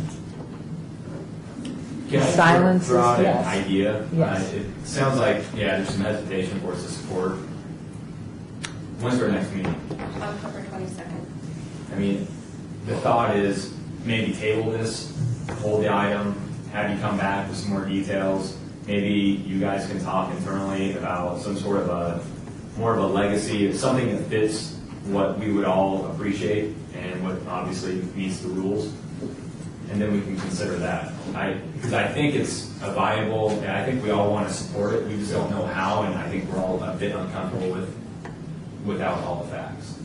Well, and I think what's good, we're out, Ted, myself, and Lori, we're all going to Reno Friday to Okay, the good. committee, so we can take this back to them and Yeah. There'll probably be more momentum behind you by then as well, and it Sure. may ease some of the concerns. So Well, the that's a thought. statutory, I hadn't thought of the statutory element, if there's something in there Yes. specifically that maybe you can tailor. Something around that. Exactly, Bob. In other words, to come back with something that after talking with Tony, our legal counsel, that would fit within the authority that we have, that would help you nevertheless to move to the direction that you want to go. And I'd be Put that in supportive of form of a that. motion. We're happy to do that. Yeah, I'd be supportive. Okay, let's not talk out of order, please. No, I don't think we should table it. I think this will No. give Lori enough time to come up, or the team enough time to come up with a specific funding request. So that I move to obey item Okay, 8 thank for the you. October 22nd meeting. There's a motion, is there a second? Second. All in favor, please signify by aye. Aye. Opposed? no action. Thank you. No, What? You don't want to no obey? action. Yeah, we don't want to take action on that. We want Lori to come back with a complete application, with the complete application. You can not act on an agenda item? A new agenda item that will list. Excuse me, then I withdraw my motion. So in other words, We have what we to have do it. the- Wait, please, Councilman. Well, I was going to move it, I want to make sure. We've already If voted you've on it, got, so we yeah, have if to you've bring it got back. something on an agenda, you mean you can just ignore that item and just move right over, Terry? Her agenda item, the agenda item that's listed doesn't list the purpose other than events. What she's going to come up with is to link it to the city of Las Vegas, the whole problem that we have regarding the legislation. So if there's some purpose that's listed as to what, just like we have with all of our other items. Can't we have it obeyed until a time specific that you come back to us But the with? problem with the debate is the same agenda item.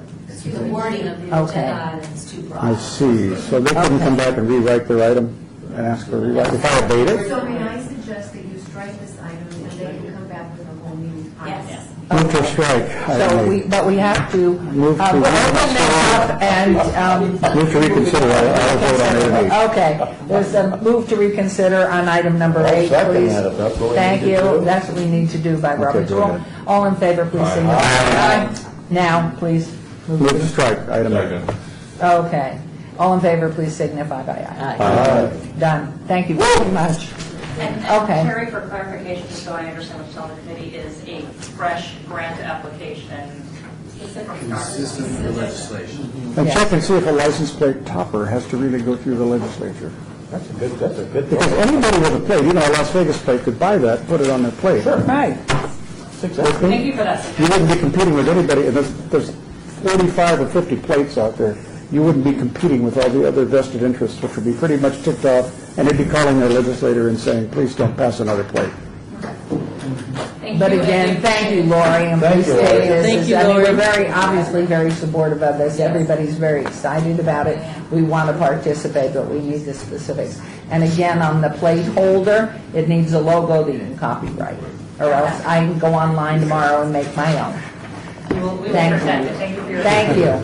Okay, let's move on to item number 9, discussion for possible action regarding a grant request in the amount of $69,435 from Clady White on behalf of UNLV to provide an oral history program entitled West Charleston Neighborhoods, an oral history project of Ward 1. Clay T., good afternoon. I couldn't do. Hello, everyone. It's wonderful to be back. You did a project for us called the John S. Park Oral History Project that was very, very successful. It was one of the first neighborhoods that resulted from the expansion of downtown toward the east. We'd like to do almost the same thing, but in the other direction. It's almost the same time period covered by the this expansion out of the core of the city.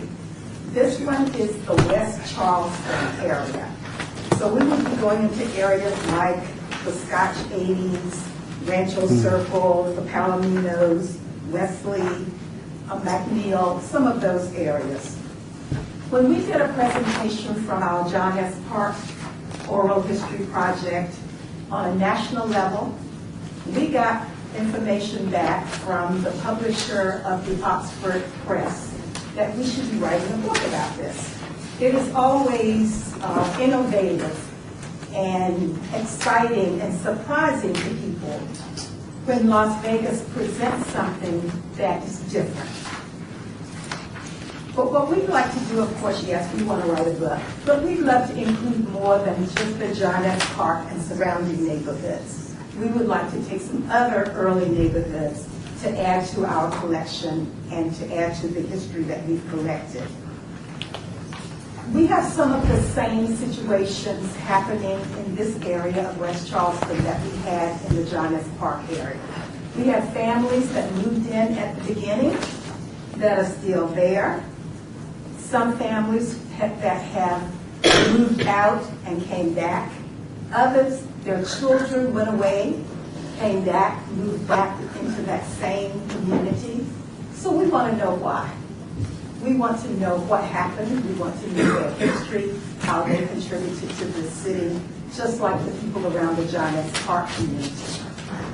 And it's very interesting that the John S. Park people are tied to what's happening in the core of downtown, that new development, Fremont Street and all of that, and that the people in the West Charleston community are really tied to what's happening with the development on the other side, the Smith Center, the Louisville Center.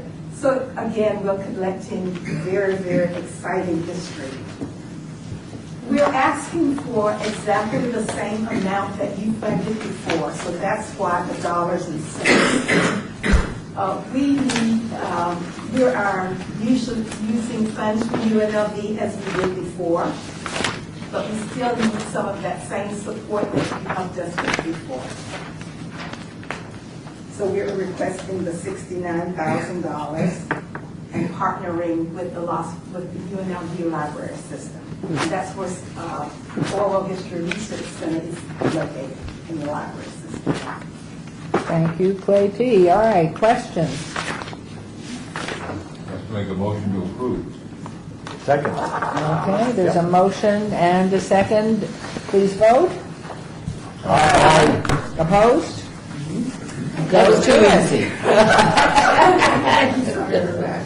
Thank you all You did a very good job much. last time. Great. Moving on to item number 10, discussion and possible action regarding a grant request in the amount of $50,000 from Amy Febo on behalf of the Las Vegas Springs Preserve for a 48-passenger train to transport people all around the Las Vegas Springs Preserve. Ms. Febo will make this request.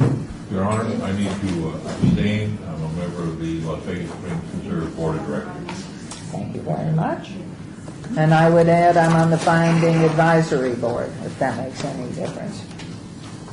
Anybody else care to confess sins? I'm clear. Okay, good. Okay, questions? Can you tell us? The floor is yours. We just had a presentation we're loading here really quick. How large is this little Yes. train? How many, are these for little tiny people, children, as in the It's San actually- Diego Museum, It's actually Zoo? quite a large train. It's a 47-passenger train. Of big people or little people? Big people and little people. Oh. Yeah, it's a three-quarter size train. I'll introduce myself really quick. I'm Amy Febo. I'm the manager of the Springs Preserve. I've been with the Las Vegas Valley Water District since 1998 and then have recently moved over to the Springs Preserve for the last 2 years. I was brought in to lead a strategic planning process for the Springs Preserve that would consider the long-term operations of the facility. We had a really great opening in 2007 when we opened the facility to the public with a lot of interest coming in. But one of the challenges that we faced with as folks came in, it was that I've seen it, I've done it mentality, and we were not seeing return visitation back onto the property. So really what we were tasked with is saying, how do we create a really rich and a really dynamic experience for guests that will make them want to come back over and over again. That strategic planning process made us rethink what the mission of the Springs Preserve overall was. Clearly, we were a model for sustainability, and that's what we wanted to present to the community. We wanted to be a teacher, but that also alienated us in many ways as well. So our mission has evolved over time to really focus in on the guest experience, to provide a guest experience that builds culture, that builds community, that inspires environmental stewardship, and that celebrates the vibrant history of Los Angeles Valley. So we're really looking at the engagement of the public, to teaching them through interactive experiences instead of just saying, here's the preserve, be like us. And so really engaging them in that way. We have several strategic focus areas. Visitor experience is one of the top ones. We know we have to engage them at a very young age. We've got a very active field trip program where we're bringing about 30,000 students through our facility every year. They take that home, teach their parents, what have you. Of course, fiscal responsibility, building community, resource management, and team development.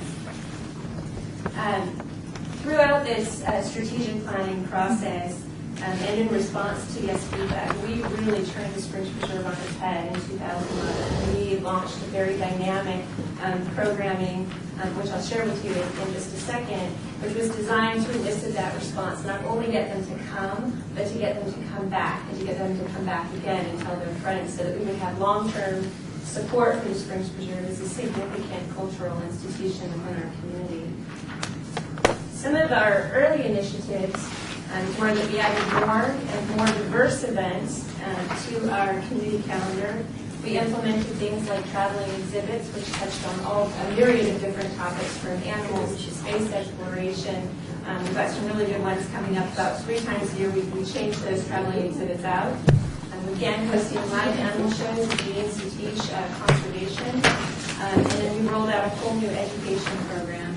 Those efforts resulted in tremendous increases and really positive gains to the Springs Preserve. We saw over 30% increase in that very first year in general admission attendance, over a 60% increase in membership enrollment, and over a 100% increase in our education enrollment. So we knew we were on the right track in terms of educating.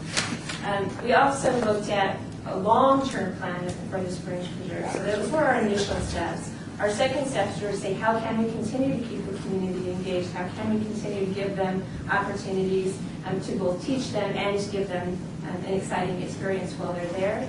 We're looking at some other initiatives, such as opening a live butterfly house, branding the Springs Preserve Gardens as a true botanical gardens, and the train really is an important role in that as well. This would be a trackless train. We have a 2.2-mile exploration loop trail at the Springs Preserve. The train would carry 48 passengers. It would be period appropriate between the 1880s and 1920s. It's a 2/3 scale. It's a big train. And traveling 15 miles per hour, ADA accessible. One of the really, if I'm talking too fast, let me know, but one of the really exciting things about this train is when we see our guests going into the museums and galleries, they're interacting with our exhibits between 3 and 30 seconds. And they move through those galleries really, really quick. So what we have here is we have a captive audience of 15 minutes to go around that 2.2-mile exploration loop trail. And I'll show you that on the map here in just a second. But that exploration loop trail is the most significant part of the property. It's why we saved the springs. It's why we built the museums and galleries. This is where the true history of the site is at, where the Native Americans camped, where early water facilities were constructed, and this is where the story of the preserve and of the birthplace of our city really comes to life. And so getting folks out there into that area is really important to us. The train will help to support our mission. One is in terms of fiscal responsibility by creating a long-term revenue stream to support our facility operations. We're estimating a 4-year payback on capital, and then revenues from the train ticket, which will be very low, would help to support ongoing operations of the Springs Preserve. That it would provide a really fun, engaging experience that appeals to our core visitor demographic, which is families with young children. That's another challenge that we have at the Springs Preserve too, is the property is so big, it's 180 acres. The museum and galleries are on about 10 acres of land, and people can't get out to easy because they're in strollers, or it's either too hot or too cold. We see visitors sticking to those 10 acres of developed land and never getting out and never exploring the most incredible areas of the facility that we have. So by opening up, bringing the train into production, it gets folks out there. It gets a way for us to be able to tell the story about the significance of the railroad, of the history of the Native American and early settlement of the site, and also about the wildlife that resides within that core area. So increasing access to the underutilized areas of the Springs Preserve is really a core area of focus for this new addition. And I know you are all probably very aware of the role that the railroad played in the development of Las Vegas as well. We've got another exciting project I'm going to talk to you about for how these two things integrate. But the railroad came to Las Vegas when Las Vegas was a town. It used waters from the springs to serve as a way station so that they could have service between Utah and California. So the railroad really was a major impetus, if not the impetus, for the creation of Las Vegas as a town center. Yes. All right. So this is the property as a whole. When I talk about the developed areas of the site, this is about 10 acres. This is where all of the museums and galleries are, including the Nevada State Museum, the Origin Museum. This is our Desert Living Center, Sustainability Galleries, our formal planted gardens.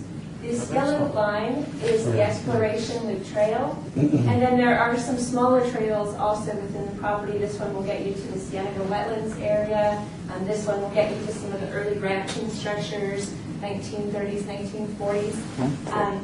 And we have a very significant, or actually we're very grateful, but we have a significant opportunity right now through some funding we received through the Southern Nevada Public Lands Management Act to improve this trail system. So everywhere you see one of these purple dots, we are putting in some sort of interpretation that talks about the history of a specific asset found on property.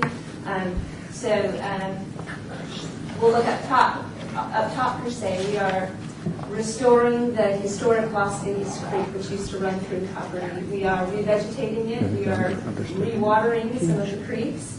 And we need to be able to tell that story of why was the creek important to the community, how did it help the community to grow over time and develop.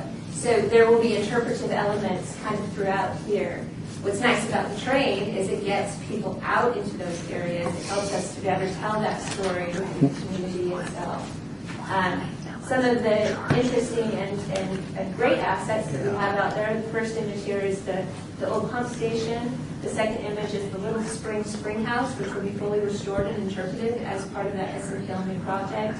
We have active archaeological investigations going on property, both in concert with some of the construction on site and just in general. Every time it rains, we find a new arrowhead or pottery shard. It's very exciting, and I don't think that's something that the public knows about. So to be able to participate in an archaeological dig or to see one actively happening, we think is very exciting. Some of the older wall structures, this happens to be one that demonstrates some of the subsidence area in the valley. That is also part of our storing of water in the valley. It's for our creek, the chicken coop, as well as wildlife resources that are on site as well. People don't realize that we have this wetlands, this Cienega Wetlands. It's a storm basin, a flood detention basin. You can't see it because the site is so big that people kind of skip over it. They don't realize if you've not had a good walk in a while, I highly suggest you go down there. It's fabulous, and maybe wait till September when it's a little cooler out there. But it's a great walk.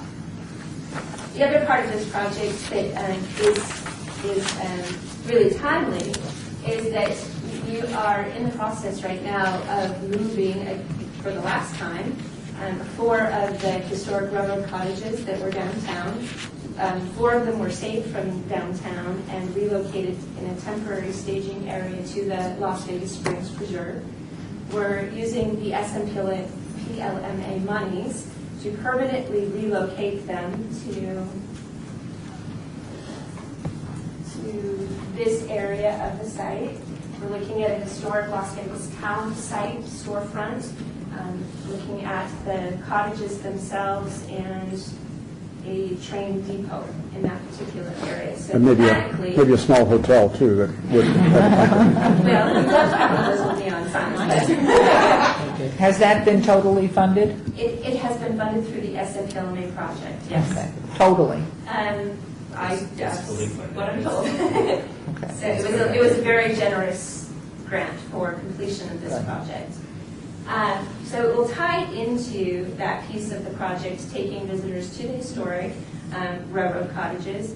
One of those cottages will be fully restored to period piece. The other three will be restored on the outside. This is what they look like now. I was just in one of them the other day. They're We funded one up, desperate need. I think we funded one up in Henderson. Yeah, We funded how many? a rat hole. How many? 4? They just have one up there. Yeah. There's one at the Cartagena. I know we did something on the Right, last year. cottage in Centennial. So that will be tied into the project as well. We've solicited bids for the train. We are thinking it's going to be coming in between $250,000 and $300,000. To date, we've secured $100,000 to support the acquisition, and we are hoping to have it operational by December of 2012.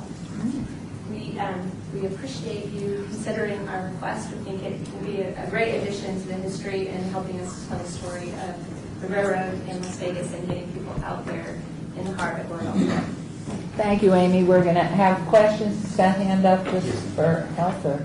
No. No. Questions? Okay. Councilman Barlow, please. Thank you. Great presentation. I really like the concept for many reasons.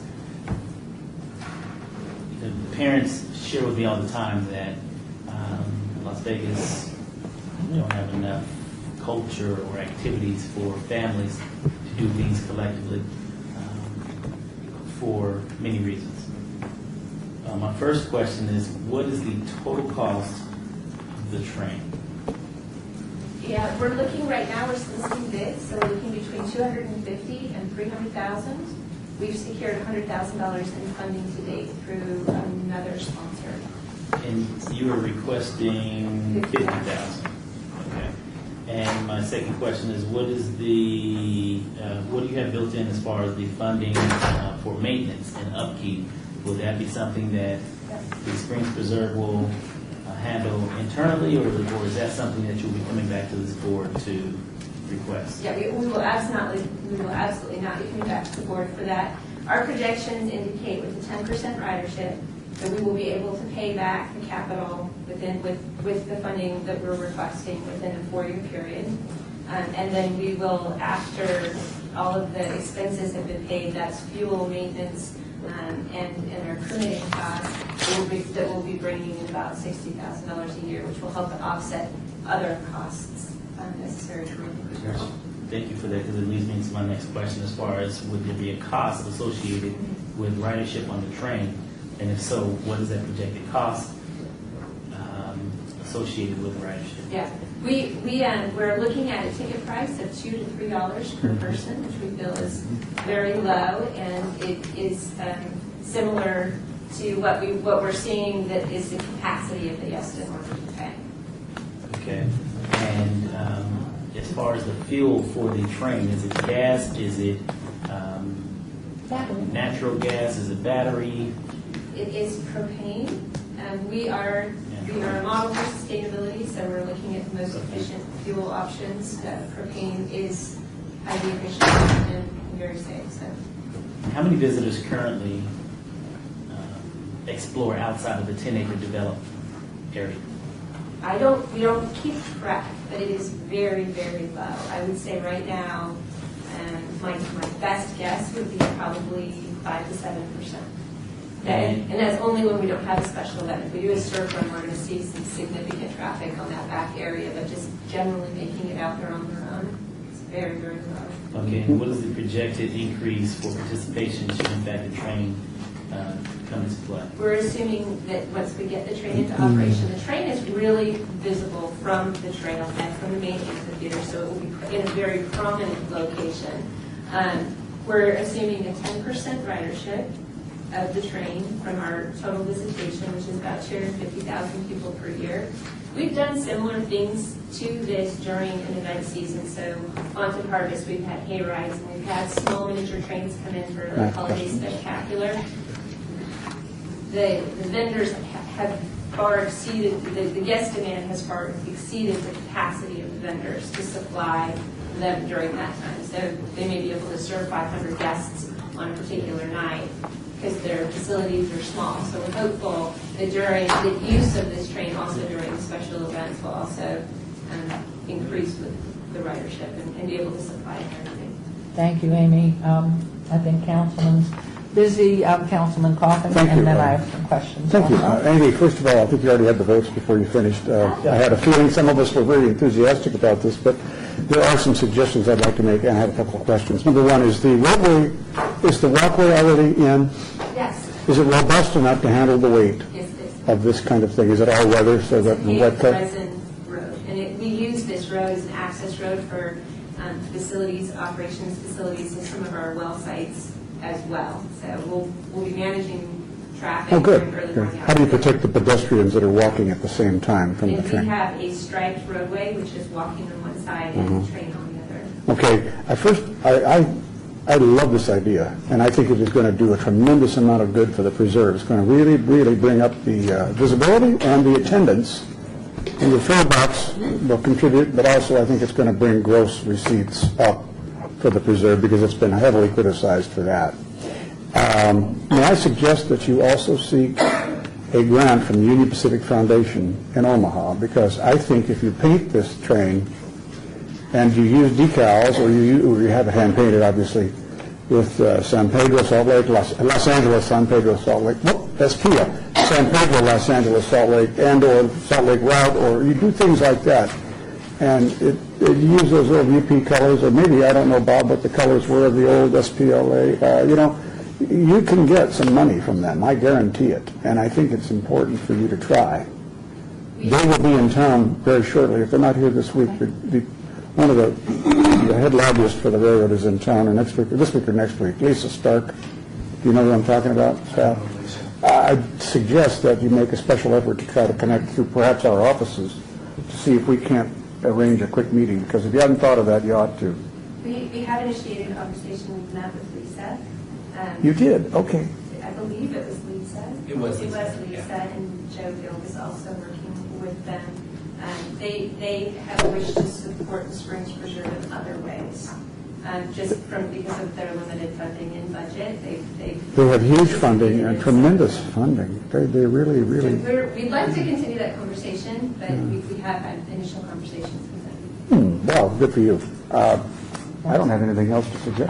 Councilman Coffin, Barlow, you had a question or a comment? No, really, just a statement in relation to that outline piece, and it has nothing to do with your request here today, but just forward thinking. Another opportunity that you may want to consider if you haven't already, as far as whether it be the little petty cab bike, little petty cab, I think that's what they call it, petty cabs, or allowing families to have double dutches that they can possibly rent just to basically cruise around the site. I don't know what type of liability, but I figured that would be more interactive and at least get more people moving around, being that you said 180 acres. I mean, moms and strollers would think, once, twice, maybe 3 times before they push their kid around such a big site. But if in fact they have an opportunity to put the kid in a basket or put the kids in a pedicab and basically stroll around, that would be something that you would consider. But that's totally off the topic of what you're here for today. But I just wanted to at least put that out there for you. Just in case, we just opened some of the bike rental pieces, and we do have that. It's brand new, so you probably wouldn't have heard about it. So come on out. There's so much cool stuff going on. For sure. And you figured in the drivers and all of the insurance and bonding that you need to do in your numbers, that still keeps it around 300,000? Because you probably have to have 3 or 4 drivers, even though, because you can't just do it all day long, one person. 300,000 is the capital acquisition cost. costs. Okay. Our annual expenses for the use of the train are about $14,000. So again, a four-year payback. Well, we have a great maintenance facility with the water district. They maintain a massive fleet of equipment, so it's not going out to a different organization to do that. Yes. And to sustain it going into the future with the road repair and all of that, with this vehicle on it, that's already built into your capital improvements and your maintenance? The roads would have to be on a regular improvement schedule anyway, because again, the preserve is, although it is a museum and preserved for the public, it is also a working well field for the Las Vegas Valley Water District. So the Water District has equipment trucks that they service through there as well. So there is some responsibility for the Water District to maintain those roads for the use of their facilities. So it will be handled under our regular operating budget. And one last question, then I'll turn it right over here. I hate to even ask this question. Is this being made in the United States, and do you have bids on it? We have solicited bids on it. There's two groups coming, and it is manufactured. It would be manufactured in the United States. Both are operating in the United States and actually produce the models locally. Not locally, Las Vegas locally. Right. Great. I just had a couple questions for you. So you were anticipating a 4-year payback, and at $250,000, and that's payback for the capital, and then also including any expenditures that you have for supplies and services. Sure. Right here. So at $250,000 for the train, it's about $61,000 a year that you need to recoup, if I'm calculating that, and about $14,000 you said for maintenance and driver. Yeah. Which a total of $75,000, and at $3 a ticket, that looks like 25,000 people a year. It seems ambitious to me, I guess, is what I'm asking. And I'm sorry, I didn't hear what you said your visitation rates are. 250,000 is your visitation right now? Right, 250,000 is our visitation. So we're assuming 10% of that. Okay. So we expect our gross sales to be around. Okay, yeah, I didn't hear that. Good, okay. Okay. Any other questions, discussion? Just one. Yes. Will this have any impact on my water rate?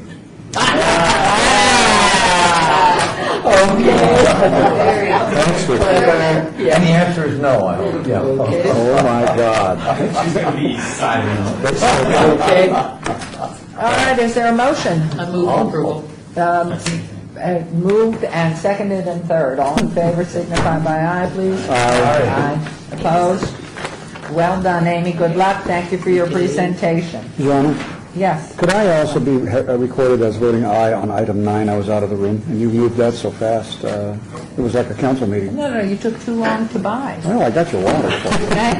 No, Can you backtrack these in? Okay. thank you.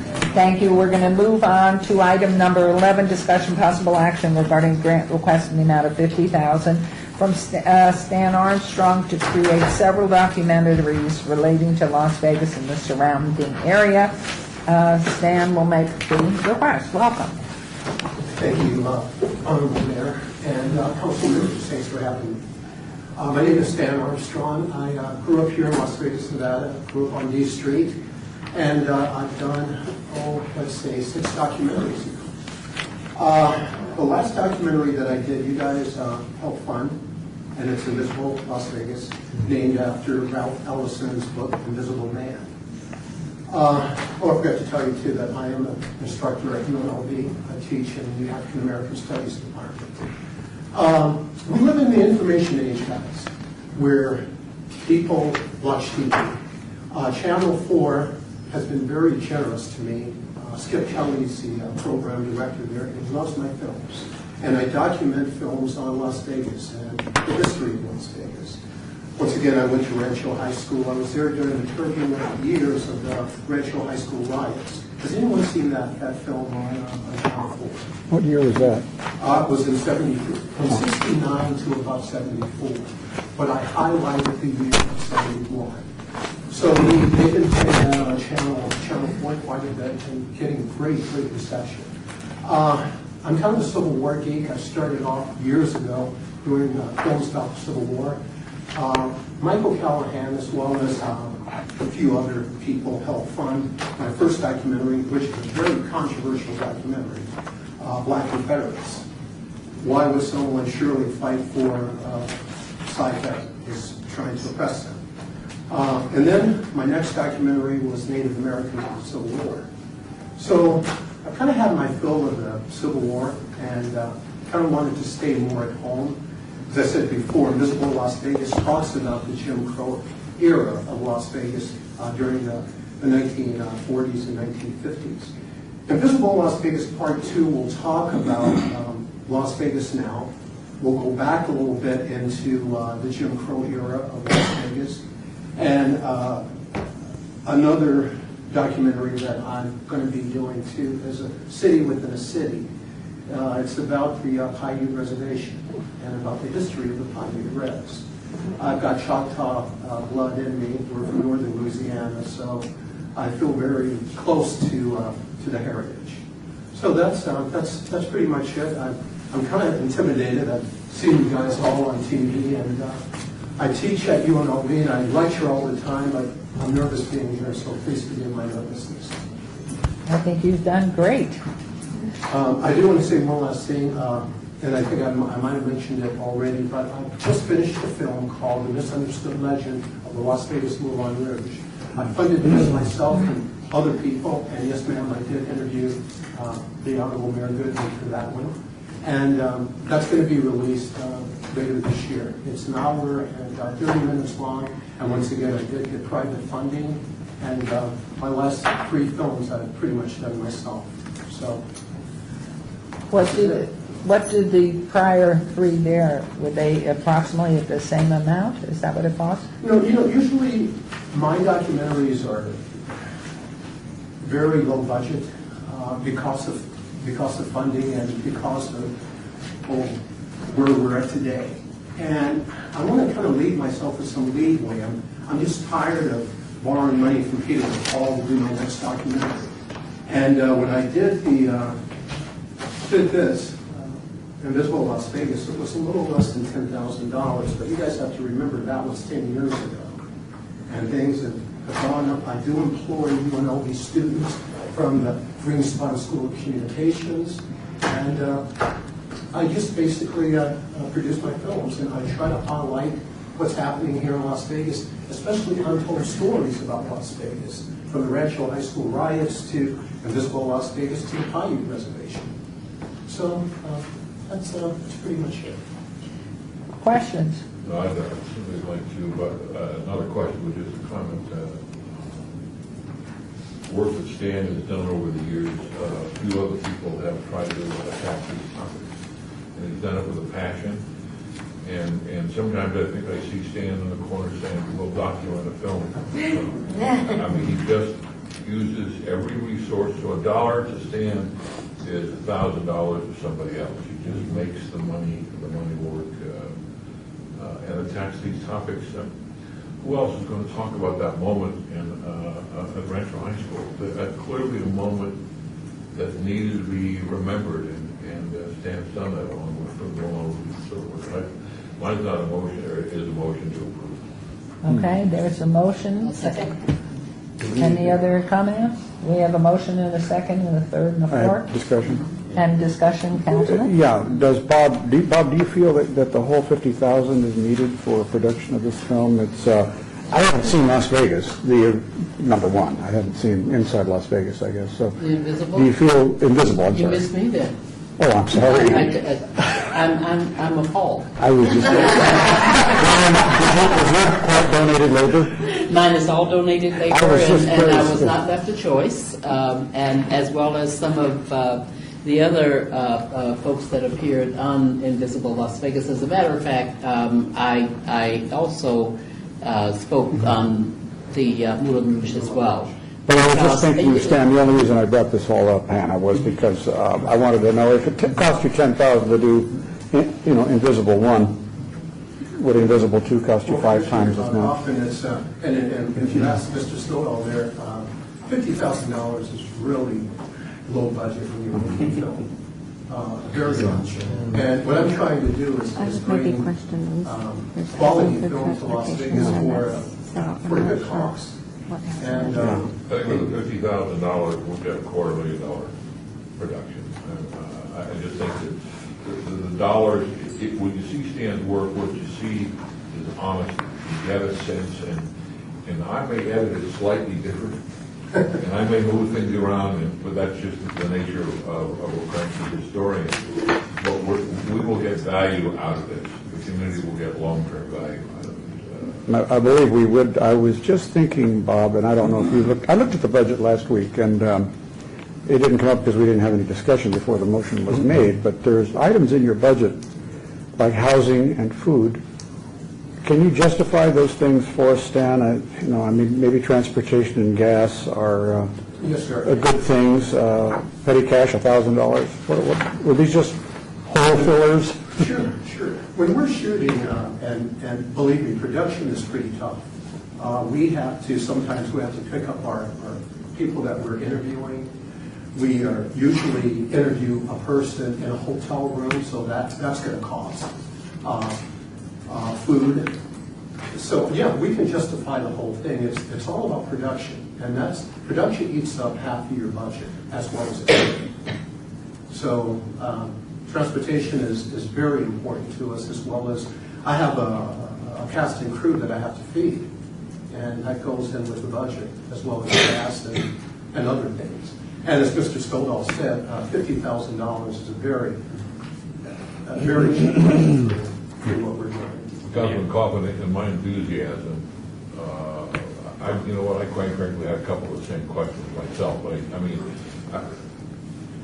50,000 is an inexpensive documentary. It may not sound like it, but in fact it is. So I did have those going through the budget. I had some of the same questions that you had. And I may have moved the money over here a little bit into another category. The housing I had a couple of questions about.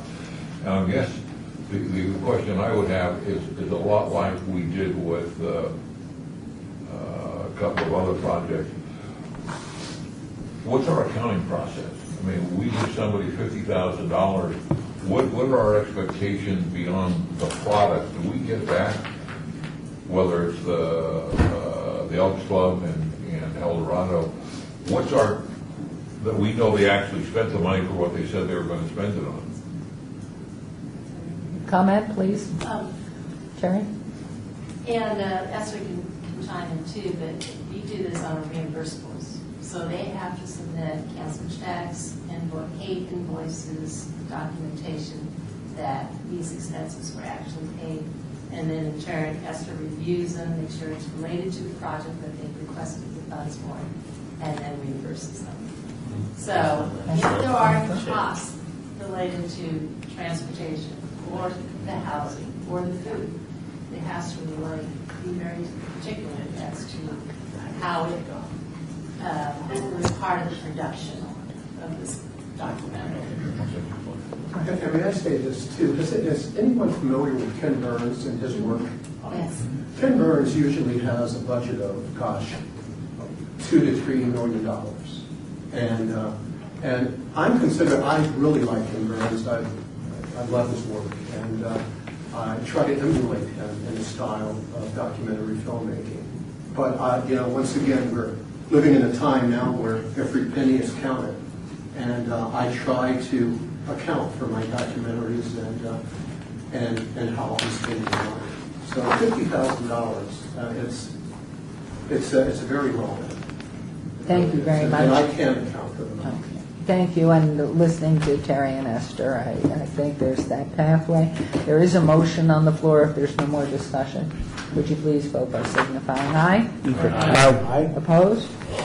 Motion carries. You're on your way to great filmdom Academy Award. Yeah. Okay, it's over. Thank you all. Okay, just 1 second before we move into item 13, which is public comment. You certainly may. You may stay up too late, Tim. I'd love to see it. Thank you. I asked staff last week if I could see this. By golly, no, I After you can't. throw with it, I'd like to see it. Okay, you're next.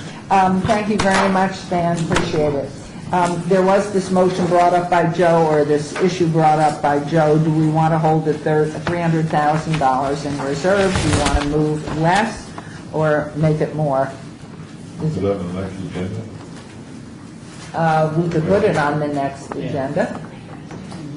Okay, that will be fine if that's all right with everyone, because it wasn't One last itemized. thing. Pardon? One last thing is on item 13, comment. Yes, I'm going to do that. Is there anybody, one of the most successful things the Centennial celebration did was the murals. Is anybody keeping track of those? I've been approached by somebody that wants to do a big story on where they are 5 years later. Is anybody? Yeah, Richard Tucker and Cultural Affairs. Okay, is send them to correct. you then. Our agreement with the 100 murals was to maintain them after 5 years, and after that, some of them may have been painted over, or some of them may have just not But up to 5 been. years? Okay. But yeah, Before he left. Richard has wanted to. Thank you. Okay, and this is the item number 13, public comment, citizen participation. Public comment during this portion of the agenda must be limited to matters within the jurisdiction of the commission. For the Las Vegas Centennial, no subject may be acted upon by the commission for the Las Vegas Centennial unless that subject's on the agenda and is scheduled for action. If you wish to be heard, give your name for the record, the amount of discussion on any single item, as well as the amount of time any speakers allowed may be limited. Please stand up or raise your hand. Hearing none, we will then, Before you adjourn? yes? Well, I was going to say, if something missing from this agenda is an area that we should have as commissioners' comments, so that we can talk on any subject we choose, as quickly as possible, but there needs to be something on there, because you need to have some ability to be able to say, you either want something on the next agenda, or you got to do this or that, but you kind of have it on the agenda for you to act, right? So, Terry, is that proper to have that on the agenda? Similar to the council meeting. Yeah.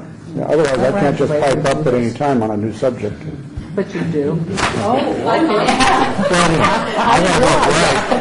right, now, so, any other issues, anything anybody'd like to say at this point? I will entertain, I will adjourn this move. Motion to adjourn, please. Thank you, Matt, very much.